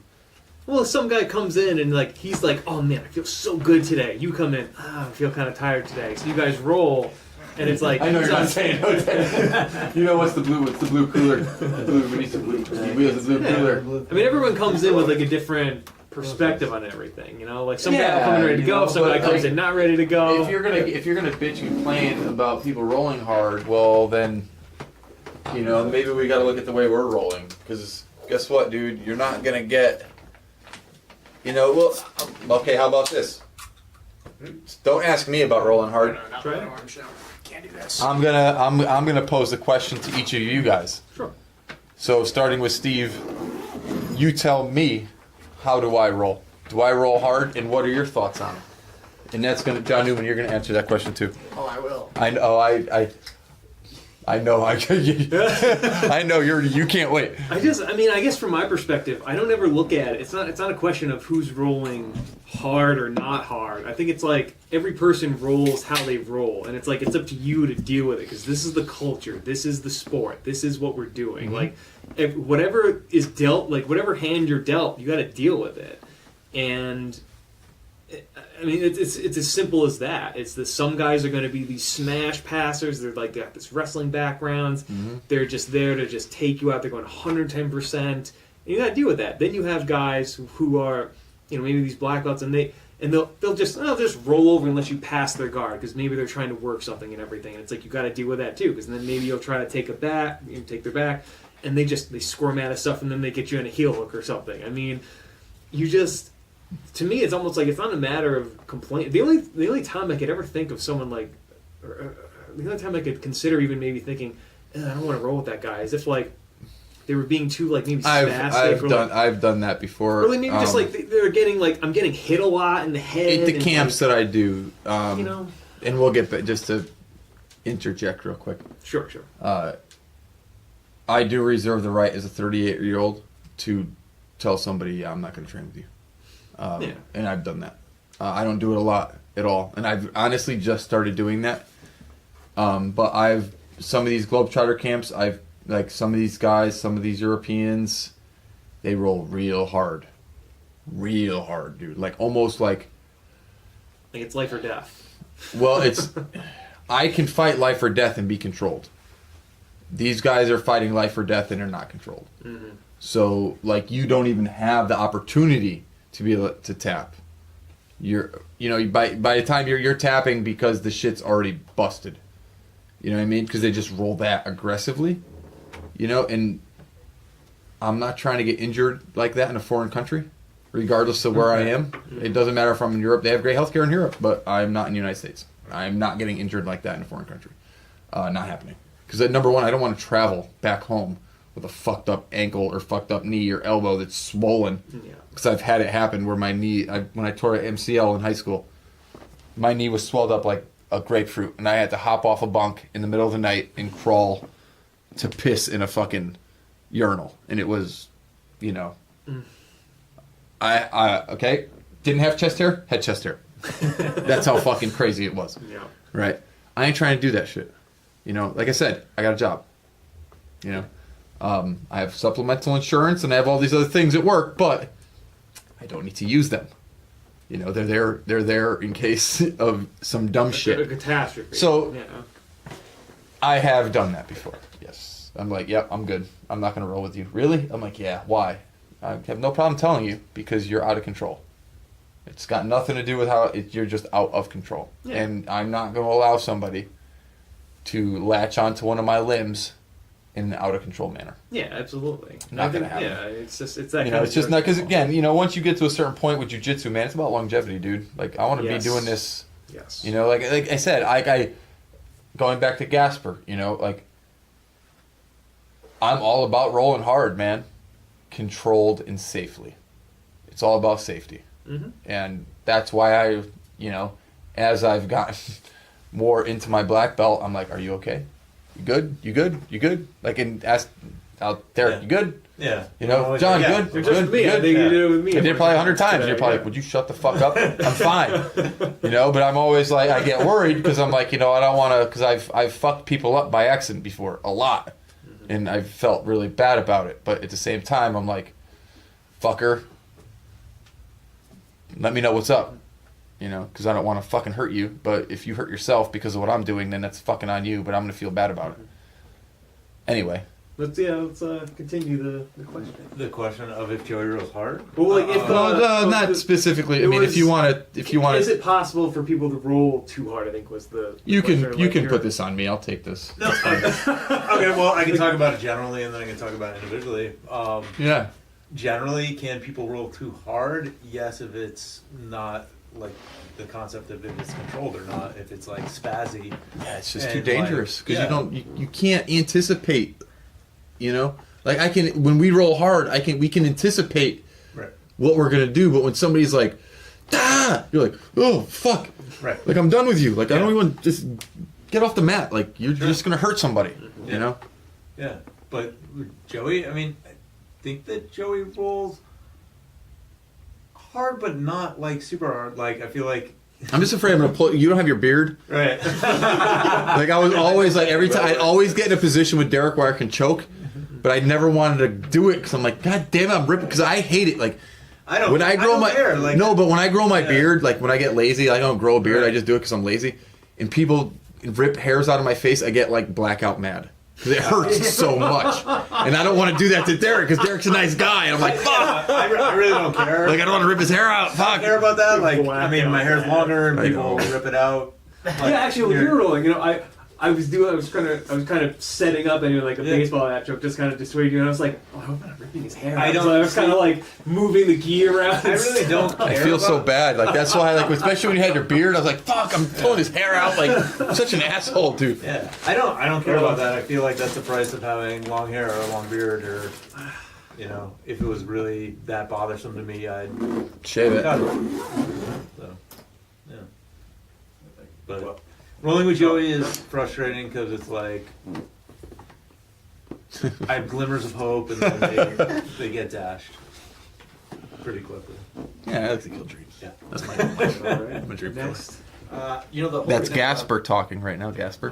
Great. The whole reason I brought the actual. He's got a big question G up- on his shirt For Gasper. for the G, the big Gasper. The reason I brought the question up actually because there's this kid who used to train here who was a big dude, but he always used to get shit for rolling too hard, as they say.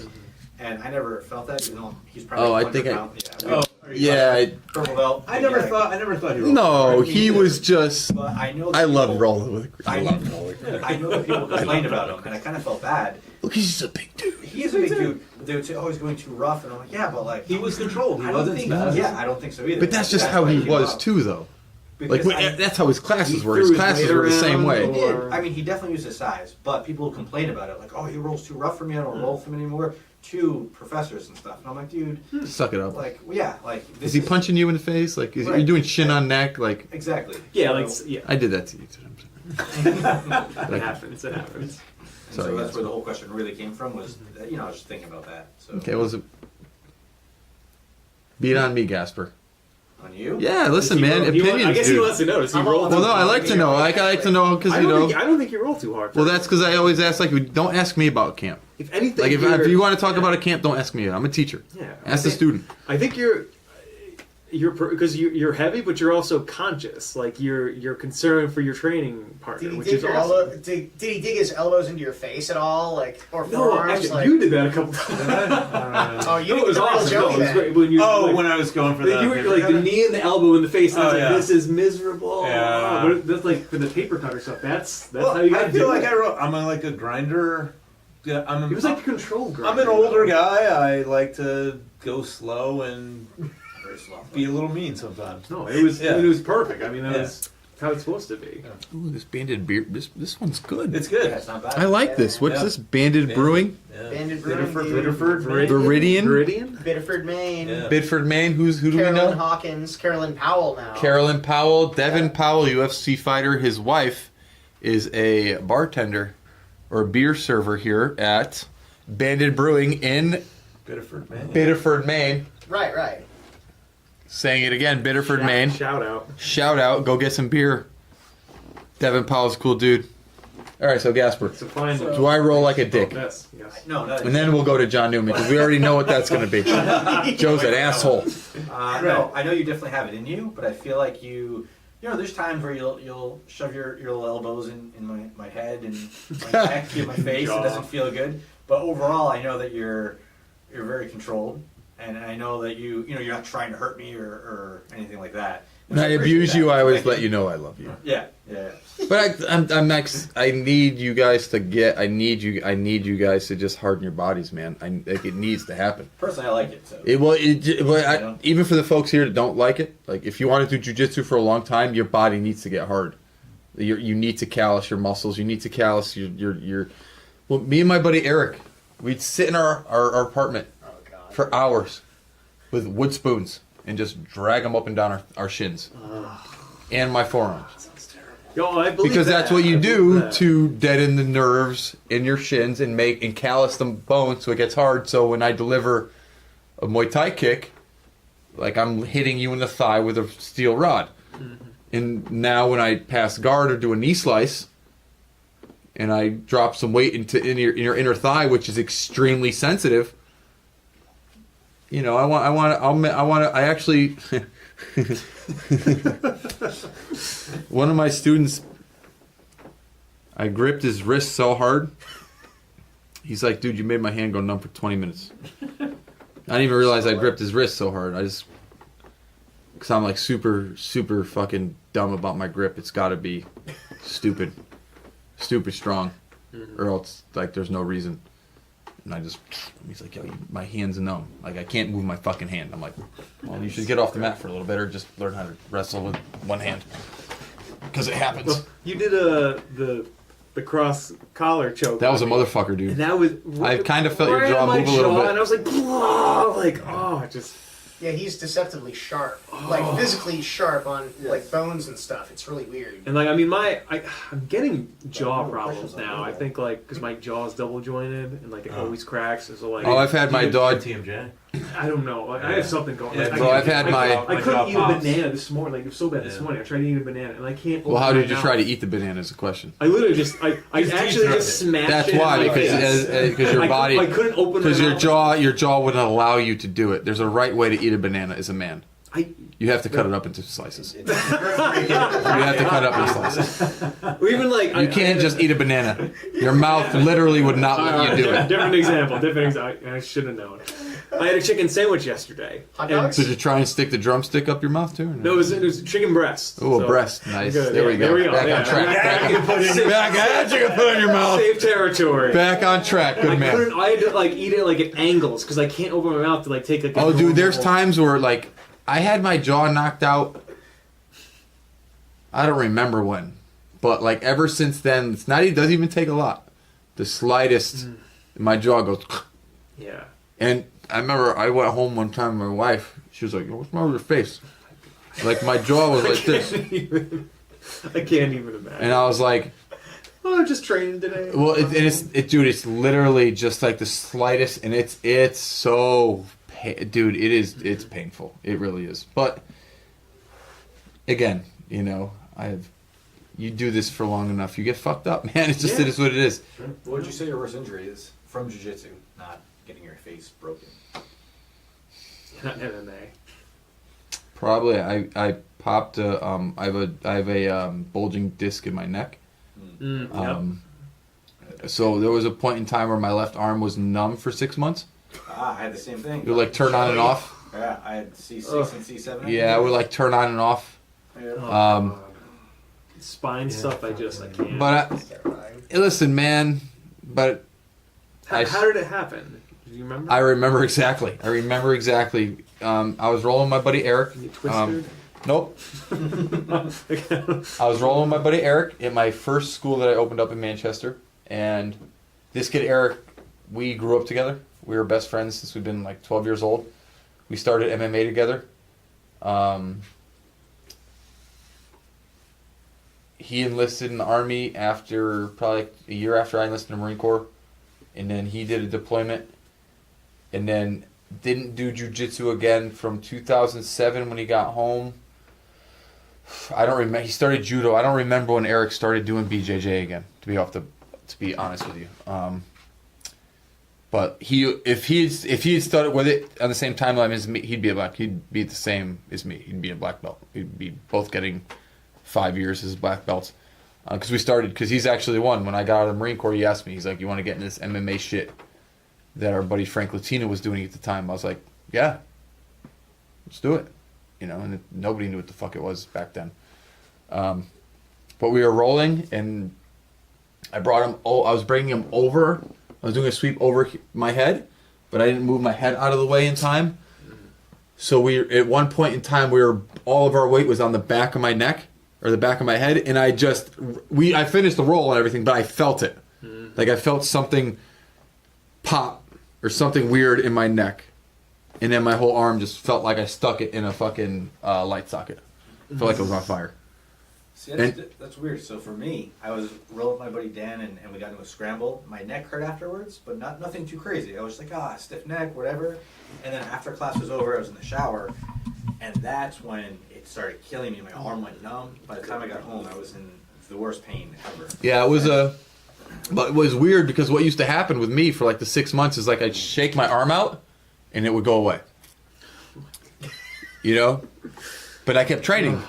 But my wife finally, to the point, she's like, Joe, you need to go to the fucking doctor and see what the fuck's up with your neck, right? So, made the appointment. Like, the week of the appointment, I'm rolling with one of my students who's a Southington cop, and this kid is a fucking horse. He's like 6'4", 260 fucking pounds. He's a beast.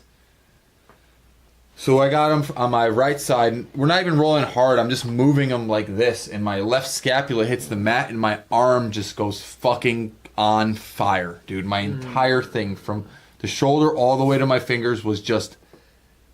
It felt like I was getting electrocuted. And then it went away. And then my neck's been fine. So I go to the doctor. And he's like, yeah, you know, this doc has been my doc since I've been born. So he knows me.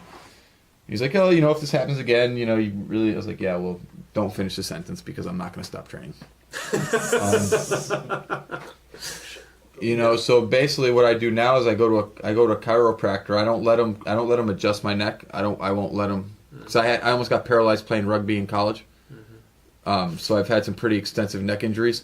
So I do not let anybody adjust my neck like that. However, he puts me on traction. Which is, you know, he pulls the neck, and that, when you pull the neck, it sucks the disc back in, takes the pressure off the nerve root and everything.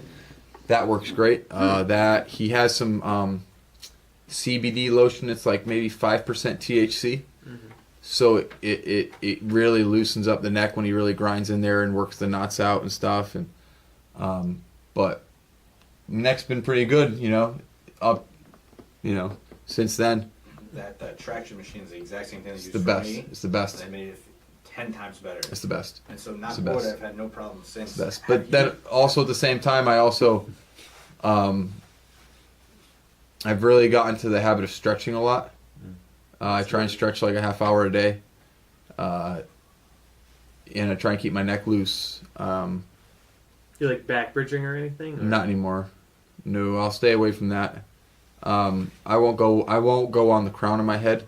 I'll stay more on the shoulder and go on a 45 instead of straight over and then on the 45 like wrestling does, to get your hip, you know, because the whole point of the back bridge on the crown of the head is to get as much arch of the hips as we can, and get as much explosion as we can through the hips. I won't do that, not anymore. But I also don't need to. You know, I'll get out of side control. Yeah, I'll get out of there. I'll get out of there without doing that. Do you still do that inversion thing? I do go inverted a lot. No, still. inversion, like inversion therapy. Oh, my inversion table? Yeah, absolutely, inversion table. absolutely, yes, Like for sure. the teeter thing? Or Yeah, my wife. Yeah, I go like 2 minutes a day. You know, 3 minutes a day. Because I'll do sit-ups on there. I'll do like 50 sit-ups on it. Once you're like, you know, once I flip it over, you get a good nice hamstring stretch. That thing's great. Because there was a point in time where my lower back, for whatever reason, was fucked up, real fucked up, real I fucked thought up. about getting one of those. Get one. Yeah. My wife got me one. It was like $160, $170, middle of the line. Yeah. Took Yeah, me but an even hour. like the best one is only like $230 or something. It's But not even still, I expensive. mean, you know, it took me an hour to put it together, and it just, I mean, you just hear that everything crack, crack, crack, crack. It just stretches. Feels great. Have you changed your game at all from when you had your neck injury? No. I'm a dumbass. I mean, well, no, I shouldn't. I don't invert as much anymore. Ever since Majid taught us that armbar. Yeah, I don't really. I will invert, but I don't as much anymore. Just I don't know, because my neck gets fucked up. But John has not asked. John has not answered the question yet. Well, I had a theory on that, but I... Can people roll too hard? And I guess, does Joe row? Oh, that's roll easy. too hard? So I think if you're like a 260-pound football player and you're gonna roll with like 163-pound me, then the possibility of like rolling too hard is certainly a thing. Like I could get hurt, and I'm really not into that. But You get hurt, kind of. well, just yeah, rolling any yeah, but like anymore. so Joey tries to kill me every time we roll, which is really exciting. He 100% tries to kill me, and I know this. But more exciting is I figure like the ratio is something like 95 to 1. Or no, 95 to 5. Like 95% of the time he's killing me, and then once in a while I'll get something. And No, I the know last couple of weeks, dude, we've been rolling. You've done some weird shit, and I've been like, okay. Well, that was my 5% though. So but I know the ratio though. So 95% of the time he's killing me, and then 5% of the time I'm not dying. But that angers him. So if I get like that Turns it up. instant where I like do something good, like If I don't sweep smell him or blood, I get something, mad. that's when he gets mad. If I sweep him, oh shit, I know like I look at the clock, I'm like, fuck, hopefully this is over soon because he's about to turn it on. Like, yeah. So I don't know. I don't think he rolls too hard. He's never hurt me. No. Well, there was this one time he wrist locked me like 300 times in one day, and then the next week I was trying to like post on the mat and I couldn't do it. I didn't hurt you. I just wrist locked you a lot. Yeah, so there's that, but I don't think he rolls that hard Hurt or yourself, but too not hard. You hurt yourself by not tapping. I did tap. It's just Not quick enough. okay. Yeah. All right. We're going a little over what we talked about, but final question. Yeah, for Then sure. we'll call it good. Then we'll tax your tech. We got to tap into that stout. Well, I'm saying we got more beers left, so we might as well know. just keep we might as well just keep the podcast going until the beers are Well, I gone. mean, we could go all day. Let's keep it going. We're talking, You can man. edit it as much out as you want. I Yeah, try I to mean- edit as least as possible. I mean, we got more beers left, so let's just keep bullshitting. Because I mean, what's gonna be the difference when you turn this off, and we're still drinking beers as opposed It's to what we're gonna be doing, like the same thing. and we're Yeah, still we're still doing here it. I mean, now. at least we'll get it out on the internet, and get you some followers and all that shit. Yeah, Which is the most important thing. You Yeah, need to have that for absolutely. the podcast. So another thought I was talking to my friend recently about it. The idea of getting a belt promotion. There's, as far as I'm aware, basically kind of two schools of thought. There's one it's like this huge ceremony where they make you train, make you roll for like an X amount of time. They put you through this gauntlet of like this guy roll, and then at the end you roll like it's this whole process. For sure. And I did that all the way up into my blue belt with my old teacher because that's how he did it. Mm-hmm. And now now that I'm at Norwalk, it's kind of like once you put in the time and like you said, once like the professors see you've demonstrated you know how to do stuff, you're performing well. This all like you meet all this criteria, they give it to you, and I almost wonder is one better than the other? I like Your both. thoughts? Both Like are both. valid. Yeah, both are great. I think Both are great. Like I've been, my buddy Jay Bell. That's what he does. Like when he promotes guys like that test, like those guys get smoked that day. Like he already knows these guys are gonna get promoted. Like you know what I mean? Like yeah. Like I mean, I roll with these guys every single day. Like I know if these guys are getting better. I know when guys are ready for promotion. I mean, it's up to Brad because it's his school. But if he comes to me and asks me, I will give my input. And if somebody's not ready, I'll be like, no, I don't think they're there right yet. Maybe next go around, I think they'll be there. But right now, because guess what, man? It's not about we want quality, not quantity. This isn't Valari's. This isn't some 1980s karate school where you can buy a 6-month black belt for $1,000.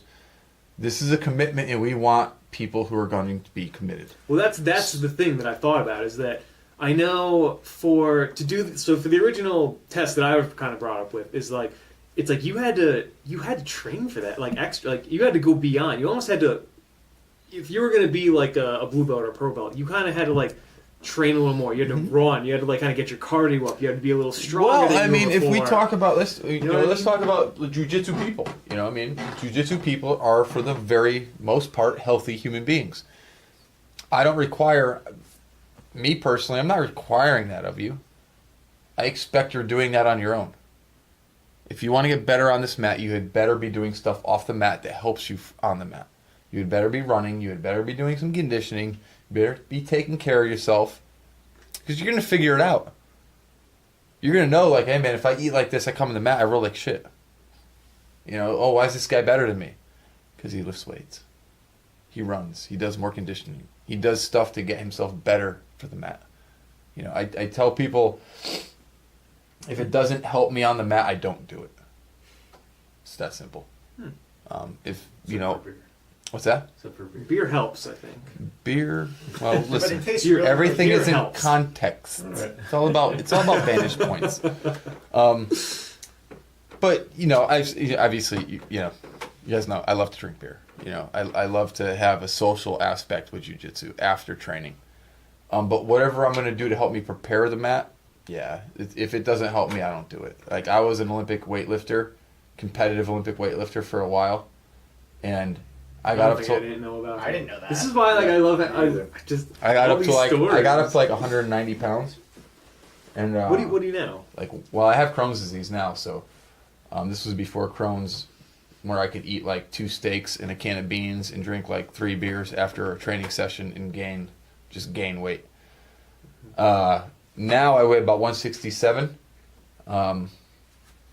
Really probably ain't gonna get any more than that. So my whole goal now is to get as strong as 167 as I can, as flexible and as conditioned at 167 as I can. When I was like $190, I was super slow on the mat because I'd never been that heavy before ever in my life. So I wasn't used to carrying that much weight on the mat, and I was sluggish, and I was getting smoked by dudes because I wasn't used to being that big. So I was like, man, fuck this. Fuck this. Well, I'm really happy I don't have to deal with a 190-pound Joe. You'd probably, That'd be horrible. you know, I was putting 300 pounds over my head, and I was putting deadlifting 500 pounds, squatting 430, 420. Rack pull 700 pounds plus, like pushing cars, like crazy shit. Like me and my buddy, like we had a roofing harness that we would hook up to his car with put on some climbing shoes, and I would drag his car up the road. And then we'd go grab a keg, because we had 2 kegs, one filled with 100 pounds of sand, one filled with 100 pounds of water. Then we'd do a lap around the block. Grab some 45-pound plates, do another lap around the block. I mean, I've done some really stupid fucking training. Yeah. And that's why I roll the way I do, because it's not hard to me. You know what I mean? Like, I've done these adventure races. You've done hard. I've done hard. Yeah, Like, I've done hard. Like, This is when I'm driving that's not hard. 12 hours into an adventure race, that's hard. Where you're just dragging your feet because you can't, you're fucked. That's hard. This, no. But also I'm saying that from a black belt's perspective as well. If it doesn't help me on the mat, I don't do it anymore. It's just not worth it. Because this is number 1. So why am I going to do something that's going to make this number 2? This doesn't make sense. And that's why I believe so much in cannabis, too. Because we didn't talk about it, because Steve's a cop. I love Steve. Yeah. But Steve's a cop, so I want to bring up. Joe. Or Joe. Yes, Yeah. Joe. My fault. Yeah. Yes, Joe. Yeah. Joe's a Hamden police officer? Derby. Derby. He lives So, in- sometimes, the attitudes on cannabis are changing rapidly, which I'm all about and I love. And I'm in law enforcement as a correction officer, but when you're a regular cop, sometimes cops still get kind of weird about it. So I don't bring it up a lot in front of them. That's such old school thinking, though. It is, but guess what? That's where they're coming from. I mean, the guys you have at post teaching the classes are fucking 55, 60 years old, been cops for 40 years. They grew up on revolvers. Right.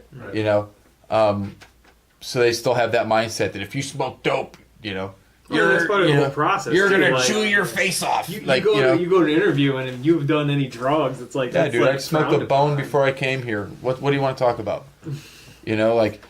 What's interesting also is that like it's such a big part of like I want to do the high rollers tournament, but I can't until I retire. I can't do it, or at least not until it's at least legal in Connecticut. Mm-hmm. You know, based on my job, I can't go out to a tournament, go compete, and if I can light up a joint Formally. on a mat, on YouTube, on flow grappling, on UFC Fight Pass, like on all these things. Yeah. You know, that's Officer Carta. Anytime somebody sees you fired. You know, but it's interesting because like as law enforcement officers, like it's not like they have will. They're just the arm of enforcement. So it's like if the law changes, they should just be like, oh, okay, this is fine now. well, you're asking me to change your mindset. But the mindset How- is how's just that? Some of them might have the mindset that cannabis isn't The a younger big deal anyway. generation. I think, yeah, the younger the younger generation. guys. The younger generation. But The this is to problem say- is that we have to wait as a society for the 30 years for those younger generation guys to become police chiefs. Yeah, but they're not because those guys don't get hired. Well, they're not going to have a choice anymore. Yeah, Eventually, You know what I mean? yeah. Eventually, I mean, the mindset of, listen, man, I was in Europe teaching at my boys' school in England, and this one blue belt, he was probably like my age at that time. I was a black belt, and he's like asking me how do I train so long. Here we go. I'm like, honestly, I'm because I smoke a lot of pot. I try and keep myself as relaxed as I possibly can at all times. I have an inflammatory disease. I have Crohn's disease. So I'm drinking something that causes an inflammatory reaction in the body. Beer. Right. Okay? I get that. However, I have CBD lotion in my bag that I rub over my gut before I drink this stuff to help kind of keep my belly a little bit relaxed. When I go home, you can ask my wife. My wife, she's literally kicked me out of bed. She's like, Joey, get the fuck out of bed, go downstairs and smoke some weed. Because I'm in so much pain from training, not from the Crohn's, because my Crohn's is like almost, knock on wood, non-existent, to be honest with you. Mm-hmm. It's so mild that any pain that I'm experiencing is because of training. And my wife will kick me out of bed, and she'll be like, go the fuck downstairs and smoke some weed. And I go downstairs, I burn some indica. Within 25 minutes, relax, go upstairs, pass out. I mean, Tried intermittent fasting because it's supposed to be very good for inflammatory issues. I intermittent fast without even knowing I do it because I just, based on how much I eat before I go to bed, Right. I won't eat a lot in the morning. So I do it without knowing I do it. Gotcha. Because I can't eat big meals anymore. Mm-hmm. I have to eat small meals all the time to just keep my digestive tract not redlining. Right. Because there's somebody within, because they group like colitis, Crohn's, diverticulitis, stuff like that, all IBS, inflammatory bowel disease. Because that's basically what's happening. I'm having inflammation of my bowel. But the thing about Crohn's is it can affect any mucous membrane in the body. So it's not just my digestive tract. It can be my eyes, my joints, other parts of my body. But like I said, I cook a lot with turmeric. I use a lot of anti-inflammatories, and I believe heavily in cannabis. I Well, the believe in it. CBD oil is incredible as far as Depending on where you get tell. it. Some of that shit's snake oil. Sure. I mean, But if you do your research and you go to a head shop and get it from a head shop, or if you go on, honestly, check out Joe Rogan. If you go on he's gonna know where to get good shit, good Well, CBD. I actually want to have. It's so funny because one of my best friends, him and I, we couldn't be more opposite. But it's just funny because he's very into that stuff as well. And growing up, I was obviously kind of very more traditional, more classic kind of conservative. So I was like, oh no, it's all bad for you. And obviously in the light of we're young and we're stupid, we're drinking and everything, and that's totally fine. But it's, Right. so that's way worse for you. Well, yeah, really realistic. I mean, it's funny, and I'm excited to have him on when he comes back from Colorado because he's been living out there now. But he did so much research on this stuff, and it's just funny because we totally were in different areas, and I was researching kind of early American history, and he was doing his kind of weed research. And it's funny that we were talking, we talked about something like, oh wait, I know about that, what was going on at that time with this guy and that guy, and so when we have a podcast, it'll be really interesting because we can go over that stuff. But yeah, I mean, you think you have CBD oil, you have, I mean, like the plant itself, or like the THC, they're different things. Like the CBD Sure. oil is a totally different, just, I mean, in a lot of cases, medicine for a lot of what people use it for. Yeah. I mean, that's what he uses it for, basically. He like he was describing. Yeah, definitely. I mean, there's been some research that says if you have a little bit of THC, that it actually helps the CBD as well. But I don't know. Some people aren't into it. Yeah. Like I'm not a big THC guy. Like I get anxiety with it. No matter what strand you use? Or? I can go to like a 1 to 5. Mm-hmm. And maybe like the first couple times I smoke I'll have anxiety, and then I get used to it, and then I'm fine. But yeah, anything more than that, and yeah, I just don't like it. I hear you. Yeah. You know, much like you. So I was raised from like a hardcore Italian dude who was like, no drugs and like weed and all that shit was like, totally against anything he was all about. Mm-hmm. But as I get older, and I probably only smoked weed like 5 times in my life, but I'm definitely all for it. You know what I mean? I feel like it should definitely be legalized, and for what it does medically, it's unbelievable. Sure. You know what I mean? Mm-hmm. So, Well, I think the problem is my wife's a doctor, and so I'll always consult like what's like the actual the medical literature on this. And surprisingly, there really hasn't, because it's illegal. There hasn't been a lot of You can't actual do studies a on it. federal approved study. Yeah, and so it's interesting to see like, well, you kind of have this supposed study, and no one can really verify it one way or the other. But you do have a lot of anecdotal stories of people like who have schizophrenia and kind of other disease, other things. Yeah. Well, I And mean, it works for them. Part of the problem is like THC can cause early onset schizophrenia for people who are susceptible to schizophrenia. Someone was on, I want to say it was Joe Rogan, it might have been someone else, but they were talking about how smoking, like THC has like a psychoactive component to it, where like it's not like common that people will like suffer from that, but like it is there. It is like it has this kind of psychotic component to it that isn't the best thing in the world, but. I mean, at the end of the day, we need to do a study on it. We need to actually know, like, Concrete answers. We need answers. We can't just be like, it's bad. Don't look at it. Don't look at it. I'm Don't gonna go home and study smoke it a bowl. any further. Well, I think you have the card though, right? You're all legal. You're set. Fuck yeah. I mean, I'm going to throw some lotion on my neck before I leave. I mean, shit works, dude. I mean, it's not... Yeah, I wrote It's not a joke, man. It's not a joke. This shit works. It works. I mean, There's a lot of like Derek stories said, about it. the thing about it now is it's so scientific. For some people, like if they'll steer people away who are susceptible mentally to schizophrenia or mental health issues. They'll steer them away from certain kinds of cannabis because it will actually, if you're anxious, you don't want to smoke a high sativa. Because it's going to drive you crazy.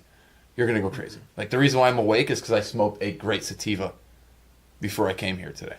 Because I've been up since 10:45 last night. Oh, fuck.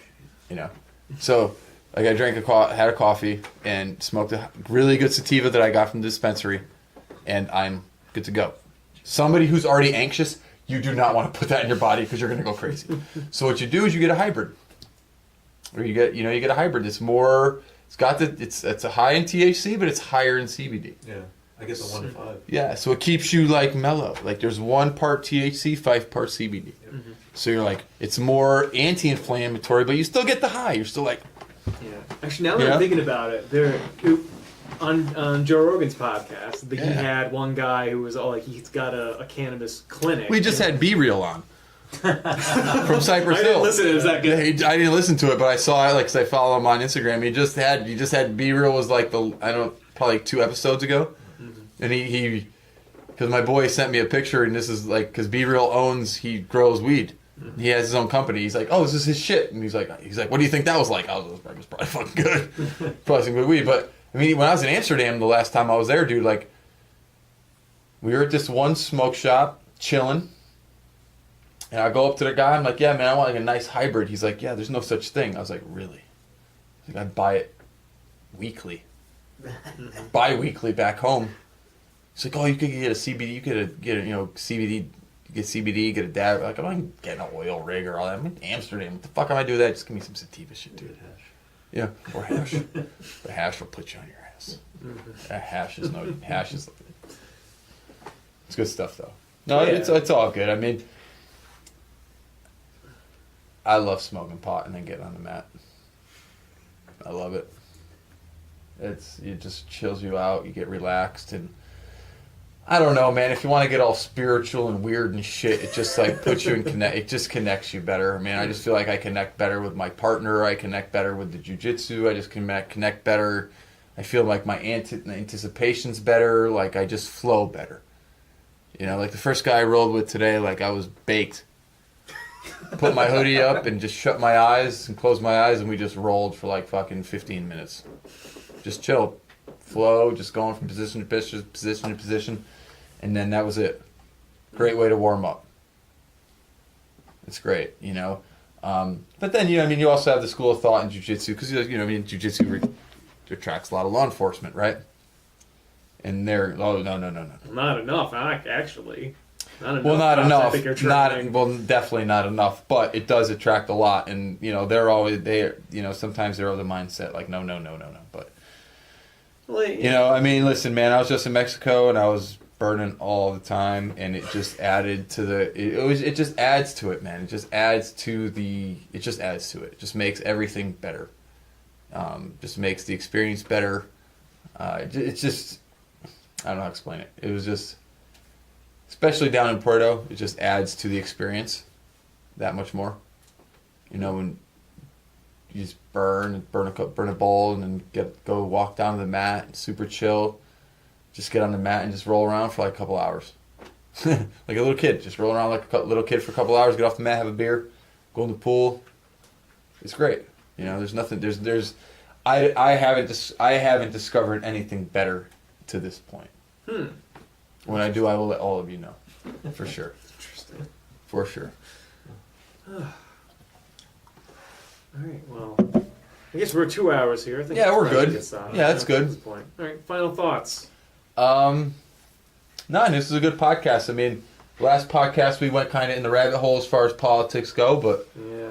And I think that's kind of like what we were talking about earlier. I think that I'm interviewing a lot of jiu-jitsu guys, and I feel like that's kind of like where the podcast wants to go, like on its own, like its own creature. to politics or No, to like just jiu-jitsu stuff. Of course, and, like, we're gonna go to some. Well, like I said, I talked to Derek about it, and I wanted some guys to hang out, and I know we talk about politics, so But here's the thing. we talk about it, but we can all agree with each other, and we can all talk civilly and everything, and like we are pretty opposite, and but we have more. I mean, but And I think I was like, we're gonna keep this podcast a little bit more on the light side, and just talk about BJJ, and not like weigh it down with what's your social, because I mean, at the end of the day, really, who gives a fuck about that? I mean, we're here because of jiu-jitsu, not because of politics. But I think one of the interesting things is that jiu-jitsu, we do it because we find a lot of meaning in it. And when you find a lot of inevitably when you talk about something that's really meaningful, I feel like, you're talking about things that are challenging, things that are, your struggles in your life and this and that. And when inevitably politics comes into it, because politics, whether we like it or not, is such it's in our lives. Government intervention is in our lives, whether we like it or not, all over the place. Listen. And so, I mean, even though I think that's going forward, I'm gonna not really push it unless I think it's just gonna come up naturally, just on its own. Jiu-jitsu or politics? Politics as a as the next race comes into play, and Oh, sure. Yeah, I mean, it's going to happen. The elections and stuff. Yeah. But Yeah. I just think as a conversation about meaning, though, like a Jordan Peterson kind of thing. Like, well, I mean, just to, real quick, I'm reading I went and bought a bunch. I don't know if you guys saw my post I put on Instagram, but I like to read a lot. Last time you were going to go through the Gulag Archipelago. I didn't end up buying those ones yet. I'm going to. I got the. I just finished. I'm finishing this book, The Mayflower by Nathaniel Philbrick, which is really good. And I bought another one, but I'm reading Ben Shapiro's book, The Right Side of History. Yeah. I like it. It's interesting, I mean, and I see Derek's making faces. I wanted to see what he had. I wanted to see what he had to say. It's interesting. You know what I mean? It's interesting. I'm not going one way or the other. I'm not agreeing 100% one way or the other. But look at Gasper's pulling. Gasper's like I'm scared. I mean, scared. I'm out of here. No, I bought it because I wanted to see what he had to. Because I do listen to his podcast. Sometimes, like we talked before, right? Sometimes it does get, a little bit too righteous, like like the religious stuff. But I mean, listen, that's where he comes from, and that's his base. That's his basis where he's coming from. I understand it. I wanted to see what he had to say. It's actually pretty interesting what he's saying in the book.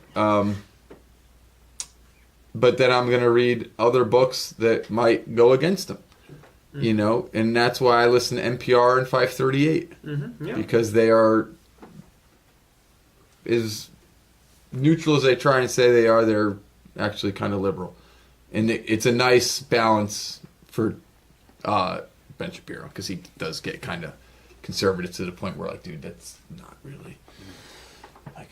Yeah, let's think about that in a different way. Well, I think... me personally. But anyway, I don't want to get off. I know, I'll dive into it. But, like I said, I started the book. It's actually, in Derek, it's not bad. It's not. It's not bad. I watch Fox News occasionally just to see what they... And then you purge in the toilet bowl. Like little Tucker Carlson. Motherfucker. Yeah, you can't listen to Hannity, dude. He's psycho. Well, I just want to see what... I know, but I'm just saying. Side of the argument. Let me say it, because he's way on the other side. Hannity's psycho. I'm very conservative. Okay. So I love Ben Shapiro, all that stuff. And, Sean Hannity, he's psycho. He is conservative. He's like fucking one comment away from Alex Jones. And I'll be like, oh, Hannity, no, you're... Don't say that, douchebag. Why are you saying these things? Stop it.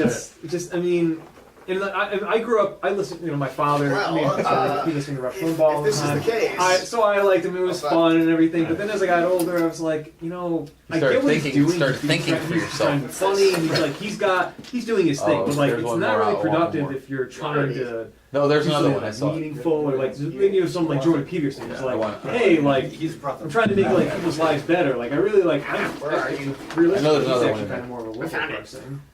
But Have you had one of these yet? Or no? I have, but... Well, he in his own words, he would describe himself. He's like, I'm more of a left kind of person. But I think with his views on responsibility, it's One beer left. It's tough. Who's got it? Which one? It's actually your favorite, so you can have it. Oh, well, I wanted to kind of... You can have it. Yeah. Nice. Because you've already had a Happy Trees. Sure, yeah, that's So you can have... I need to have my last Happy Trees. So... Wow. Well... All right, so podcast. We'll close it off here. Close it off, guys. Cheers. Yeah, cheers. Great guys. conversation about really good jiu-jitsu. stuff. Guys, thank you so much, Derek, Gasper, John, Steve. Thank you so much for having me on again. Next time you want to... Actually, you know what? If you want, my buddy Nate Adamson's coming up on the 25th. That would be fun. Let me If know. you want. Because what we're going to do is we're going to go to... I've only been able to get them, for whatever reason, this time around. Normally I get them 2 or 3 seminars. This time we're only going to be able to do one in Rhode Island. Fuck!